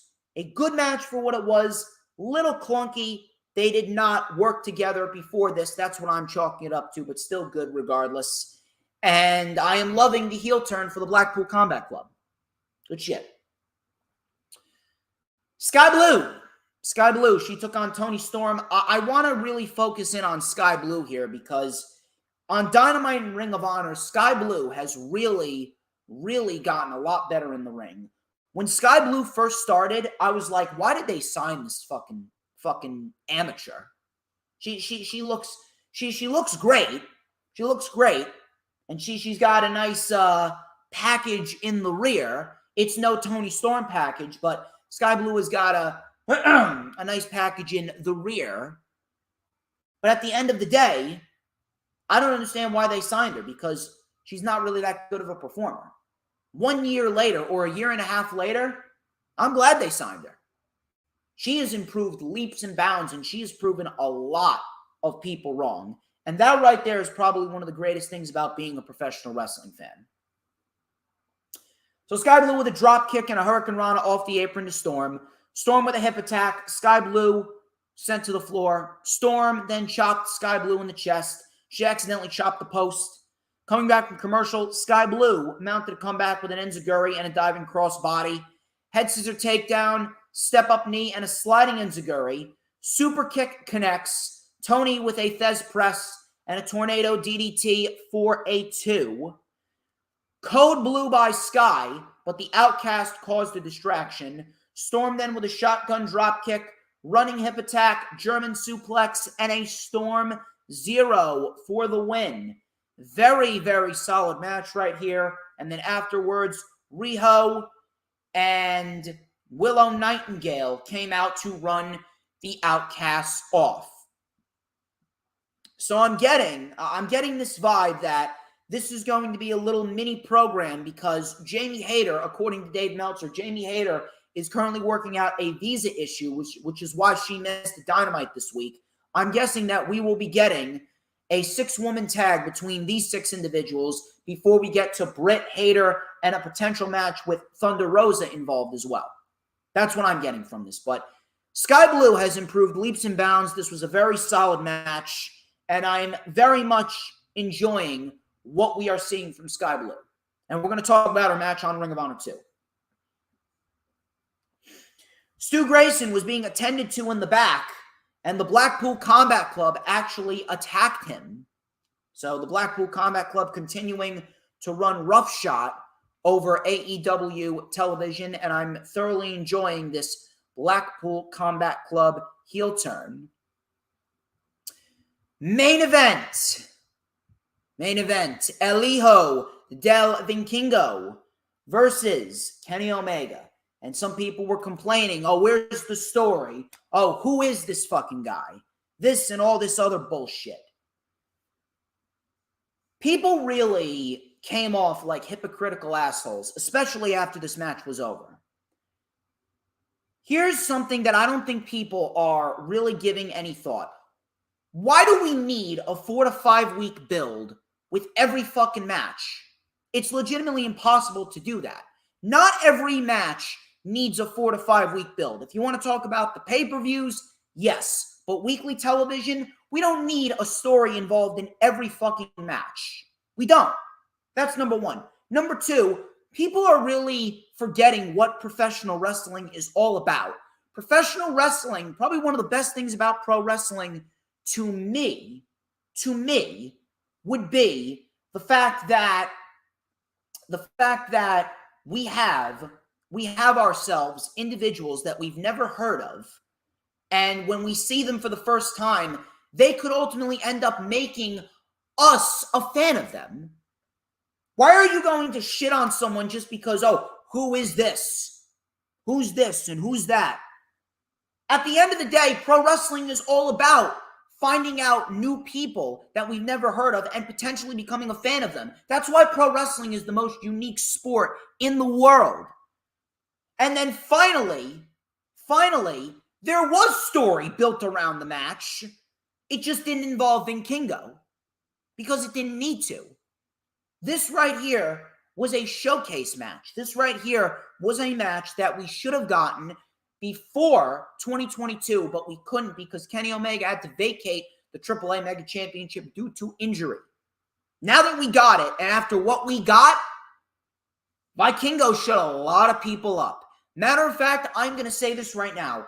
This was the greatest first impression, the greatest debut for any wrestler in a new company since Shinsuke Nakamura's debut against Sami Zayn back at NXT TakeOver Dallas.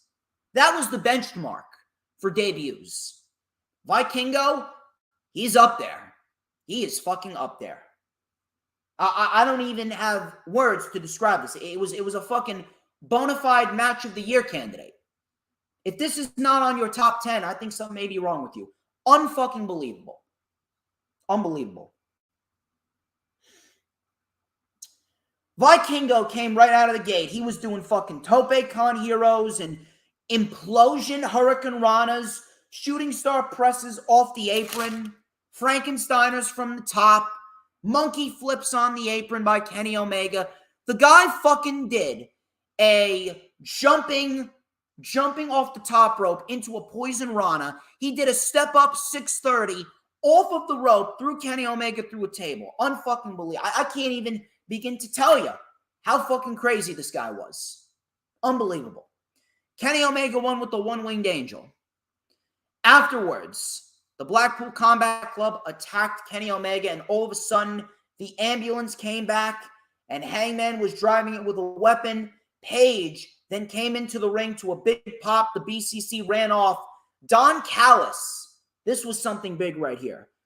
Don Callis threw himself on the mat, and he acted like Adam Page hit him, trying to build tensions between the Elite and Hangman Page. And if you ask me, I would not be shocked if the Invisible Hand, Don Callis, was the man that orchestrated the Blackpool Combat Club to attack the Elite. It would not surprise me. And I think that's a great move. That is a phenomenal fucking move. Phenomenal move. I'm telling you right now, it is going to make Don Callis even more hated. It is going to make the Elite even into big baby faces, and it's going to make the Blackpool Combat Club even better heels. And it looks like we're headed down a blood and guts match. I'm liking it. I'm very much liking it. Really, outside of the main event, nothing too crazy. Not a bad show. very storyline driven, but it was more of a setup show rather than a show that's going to give everyone, oh my God, so much great wrestling. No, they decided to slow it down a little bit and give everyone a storyline driven setup show, which I don't mind. Not a bad show at all. Not a bad show at all. Ring of Honor TV. Ring of Honor TV. Let me tell you something. I understand that the 10-match format is fucking overkill. I could do without it. I could really, really, really do without it. But at the end of the day, I can't sit here and shit on Ring of Honor for anything other than that. Ring of Honor, I think they're still trying to work out the kinks. I think they're still trying to work out how they really want to format these shows. And I feel like they just put these 10 matches on the show simply because of the fact that they needed to get a lot of people showcased on the show, and they wanted to build quickly towards Supercard of Honor. That's what I'm guessing. They need to get rid of the 10-match format, but I'm telling you right now, I think that this was probably the best in-ring episode of Ring of Honor that we've seen since the return. I think that every single individual on the show, they fucking brought it, and we're going to talk about it. We started off with Tony Nese and Mark Briscoe. Listen, you can shit on the Trustbusters all you want. You can shit on the Trustbusters all you want, but man, the Trustbusters have got some really good fucking wrestlers. Tony Nese is a phenomenal wrestler. And Mark Briscoe, I mean, he's Mark fucking Briscoe. Mark Briscoe, the crowd was hyped for it. Went about 9 minutes. It was more of a showcase match, but Mark Briscoe, he did fine. Tony Nese looked good as well. Mark Briscoe won with the Froggy Bow. Decent little showcase match. Obviously, this is all leading to Mark Briscoe versus Samoa Joe at Supercard of Honor. And it is going to lead to a match in which I do believe that Mark Briscoe is going to win the Ring of Honor World Television Champion. I want to see more of Tony Nese as well. I think Tony Nese is vastly underrated. So I want to see more of him. Mark Briscoe gets the win, and I really do believe that the moment at Supercard, it's going to be a very heartfelt moment. It's going to be a very heartfelt moment, and it's going to feel very important for both Joe and for Mark Briscoe. And in the end, it's not just going to be about Mark. It's not just going to be about Joe. It's not just going to be about the world title. It's going to be about Jay. This match is for Jay. When Joe was able to speak his piece on the Briscoe brothers when Jay passed away, Samoa Joe, I haven't seen this at all. Samoa Joe was literally bawling his eyes out when talking about the Briscoe brothers and Jay specifically. He was unconsolable. I've never seen Samoa Joe bawl his eyes out like that. So you can imagine that Joe, it wouldn't surprise me if Joe wanted to do this match with Mark. It wouldn't surprise me if Joe actually wanted to give Mark the World Television Championship for his brother Jay.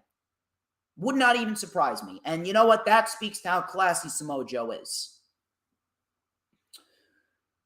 Trustbusters, this was Jeeves K, Slim J, and Ari Daivari. Listen, one thing I want to point out is he may look like a fucking doofus. He may look like a fucking nerd. He may look like a fucking bum. But Slim J is very, very good. I think Slim J is great. He's the innovator of offense. I think he can move around great. And above all else, he's a great seller.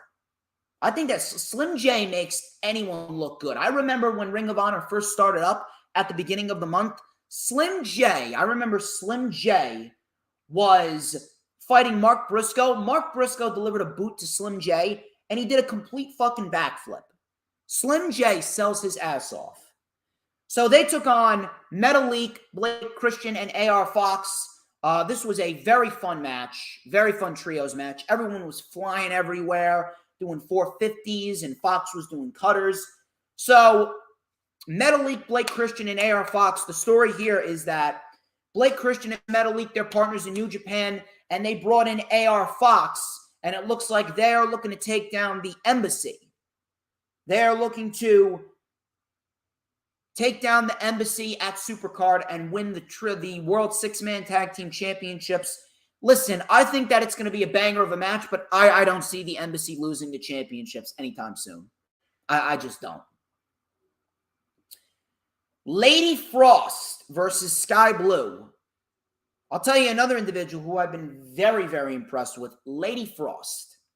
Lady Frost, she is, I want to say she is like nearly, I'm not going to say as smooth, but if there's one woman that I think that can give Io Sky a run for her money as the smoothest in-ring participant, I think it's Lady Frost, because Lady Frost, she can move around great. And this match with Sky Blue, it only went about 8 minutes, but it was very good for what it was.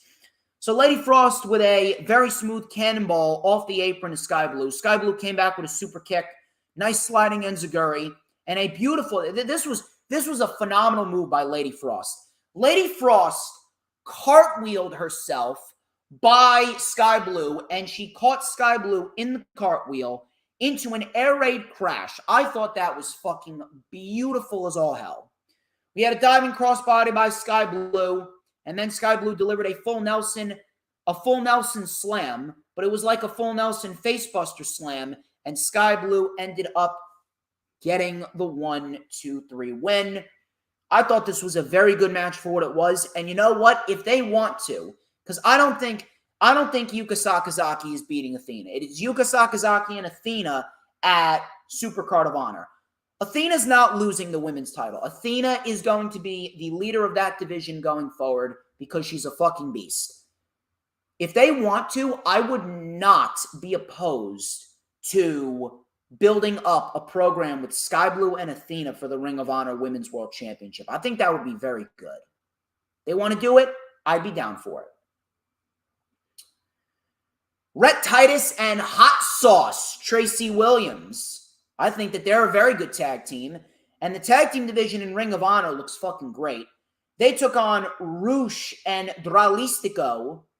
They had a very fun match right here. So they isolated Williams early. Rhett Titus got the hot tag. Him and Rush had a nice back and forth. We had a big punt kick in the corner. Dralistico came in with a springboard codebreaker on Williams. Forearm by Rush. Spear by Williams. All 4 men were down. We had a beautiful tope con hero onto Williams by Dralistico. And then Rush delivered the bull's horns to Rhett Titus. He caught him fucking flush in the fucking face. You do not want to be on the receiving end of the fucking bull's horns. And Rush and Dralistico win. And they will be a part of the Reach for the Sky ladder match to crown new Ring of Honor World Tag Team Champions. Listen, they got a lot of fucking talent in that ladder match. They got Aussie Open, they got the Kingdom, they got Top Flight, they got the Lucha Bros, and they got Rush and Dralistico. I would be okay with any of those 5 teams. I would prefer Top Flight, but man, I would be okay with any of those teams. But it is very hard for me not to tell you Rush and Dralistico. And then you got Aussie Open as well. I mean, Aussie Open, my God, those are 2 fucking studs. Aussie Open, man. Aussie fucking Open. They are fucking great. I'll tell you what else was fucking great. This was probably my favorite part of the entire show on Ring of Honor television. Eddie Kingston and Claudio had a sit-down interview. They had a sit-down interview with Caprice Coleman, and Claudio said, you know what, maybe I misspoke. Pride and honor Eddie does have, but he will not be the world champion. Kingston then said that title was held by my mentors. That lineage belongs to me. It represents the underdog. You're not an underdog. You're not a fighter like I am. Claudio then said, I know who you are, Eddie. I lived with you. You met my family. And you will do business with me, said Eddie Kingston, because Mox can't save you now. Mox can't save you now. So Claudio said, you know, didn't you run away when the going got tough? You ran away when the going got tough. You ran away and you threw yourself a little pity party because when the workouts got tough, you threw yourself a pity party. I'm the one that put in the work. You don't walk the walk like I walk the walk. I'm not scared of you, Eddie. I am scared for you, says Claudio. You cannot beat me. Kingston said, prove it. And Claudio said, you know what? Fine. I will give you the shot, but I'm going to tell you this right now. I am going to outclass you, and I'm going to give you a little spoiler. After I outclass you, you're going to blame everyone else for your loss. You are the biggest waste of potential I have seen, and I will beat you because you can't handle the pressure. I love heel Claudio. I think he carried himself very good in this segment. Eddie Kingston carried himself well. And you know what? I would actually not mind if Eddie Kingston ends up beating Claudio for the Ring of Honor World Championship. I think that this would be a great way to give Eddie Kingston that world title rub that he has always so desired. And if he doesn't, it's going to be very hard. It's going to be very, very, very hard for Eddie Kingston to, not want a rematch. If anything, I think that whether Kingston wins or he loses, Kingston's going to end up being the Ring of Honor World Champion regardless. I don't see how this is only going to be a one-off thing. This can't be a one-off. This should be a reoccurring thing going into the future. But man, this sit-down was great. This sit-down was awesome. We had a solid match with Matt Taven and Darius Martin. I got to tell you, I really like me some Matt Taven. I think Matt Taven is hilarious. I don't know what it is about him, but just the way that he just exudes his confidence. He goes, I'm Matt Taven. It's like so fucking annoying, but it's so fucking great at the same time. And on top of that, I don't know if you noticed this, but what makes Matt Taven a great heel is that he's got a very punchable face. I don't know if you sense it, but he's got a very punchable fucking face. So this was a solid match right here. Matt Taven ended up getting the win here with the climax, and the Kingdom is in the Reach for the Sky ladder match. I'm really looking forward to this Reach for the Sky ladder match. Supercard of Honor looks fantastic. Brian Cage and Tony Deppen. They had a fun little match right here. It went pretty quick. I gotta say, Deppen, he's a very good seller as well. Not really too much of a fan of him because he can be a liberal fucking asshole. And you know me, I'm a Trump guy, by the way. Trump 2024 all the fucking way because Trump's the fucking man. But at the end of the day, I think Tony Deppen has proved that he's a very good wrestler. And he's a very good seller as well. He makes his opponent look good. He has great facial expressions, so I will give credit where credit is due there. He is very good at what he does. Deppen came in with a backstabber out of the corner and a big cannonball, suicide dive and a springboard dropkick and a meteora. We had a diving double stomp by Deppen for a 2. Cage then caught Deppen with a headbutt, spine buster, and then the drill claw. Obviously, this is all building up the Embassy as monsters because they will be fighting AR Fox. They will be fighting Metalik and Blake Christian. And I think that is going to be a very good trios match at Supercard of Honor. Silas Young and Shane Taylor. I thought this was probably the second best match of the night. And Silas Young and Shane Taylor, my God, I'm loving what these two can bring to the table. Shane Taylor, you do not want to see Shane Taylor walking down a dark alleyway. Shane Taylor is one mean motherfucker. So Silas Young tried to ground Shane Taylor with a running senton. Young with some various elbows. We had a big lariat by Taylor. Taylor then with a big avalanche in the corner. Knee by Taylor. Sky high for a 2. Tornado DDT by Young. A big Uranagi and a splash by Taylor for a 2. Young with a rolling senton to Taylor. He actually got Shane Taylor up on his shoulders for the rolling senton. The moonsault missed. Young was caught with a big knee. And then we got ourselves a package pile driver. And Silas Young falls to Shane Taylor. And you know what? After Ring of Honor, Supercard of Honor, I would not mind seeing Shane Taylor in the World Television Championship title picture and potentially the World Championship title picture. I think that would be fantastic. This was a very good match here, and both Silas Young and Shane Taylor, they're establishing some really nice reputations for themselves on Thursday nights. Miranda Alizé versus Billie Starkz. Billie Starkz is an 18-year-old prodigy, and my God, I am loving what Billie Starkz has to offer. It's like she's been wrestling for 5 years already. And you know what? Billie Starkz is only going to get better. Billie Starkz actually got the win here with a tombstone. And you know what? I think that Billie Starkz would be another great challenger for Athena. Athena's the heel here. So you got Sky Blue, you got Willow Nightingale, you got Billie Starkz. You got a solid foundation of baby faces to go and fight Athena for the women's championship. Ring of Honor, man, they got a nice, solid women's division as well. And Miranda Alizé, she is no slouch in her own right, so shout out to her. I thought both women did very well. And Billie Starkz, I want to see more of Billie Starkz. I really do.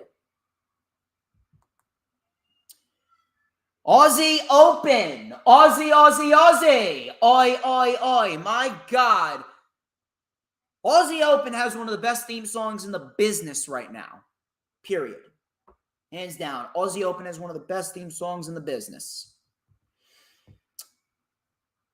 So they took on Matt Sydal and Christopher Daniels. And this was one hell of a match. One hell of a match right here.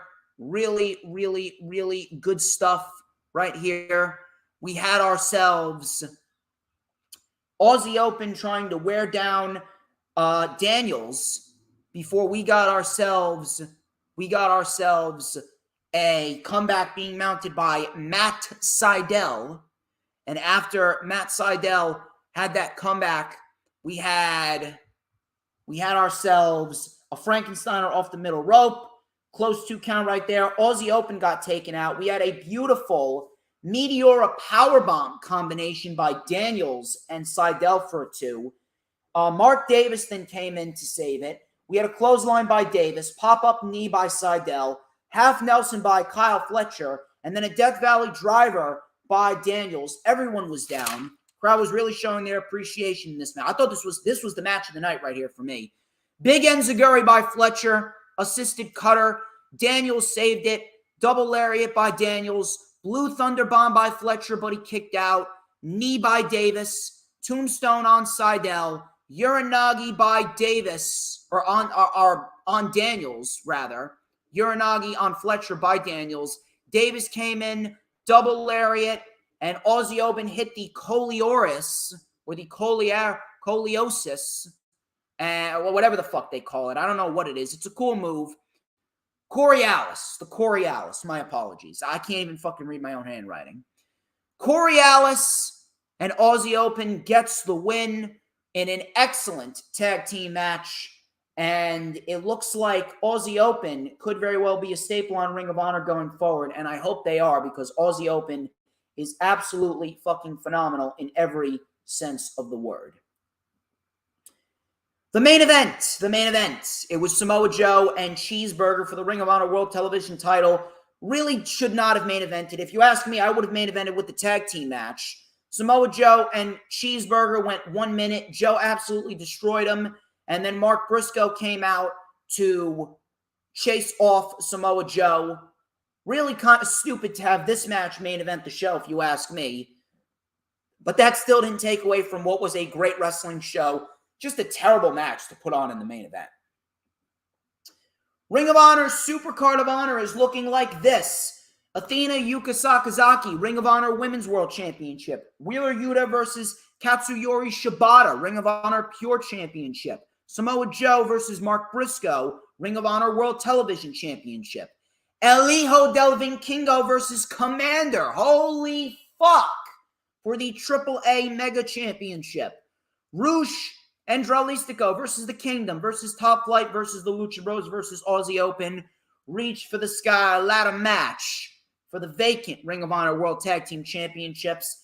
The Embassy versus AR Fox, Blake Christian, and Metalik for the Ring of Honor World Six-Man Tag Team Championships.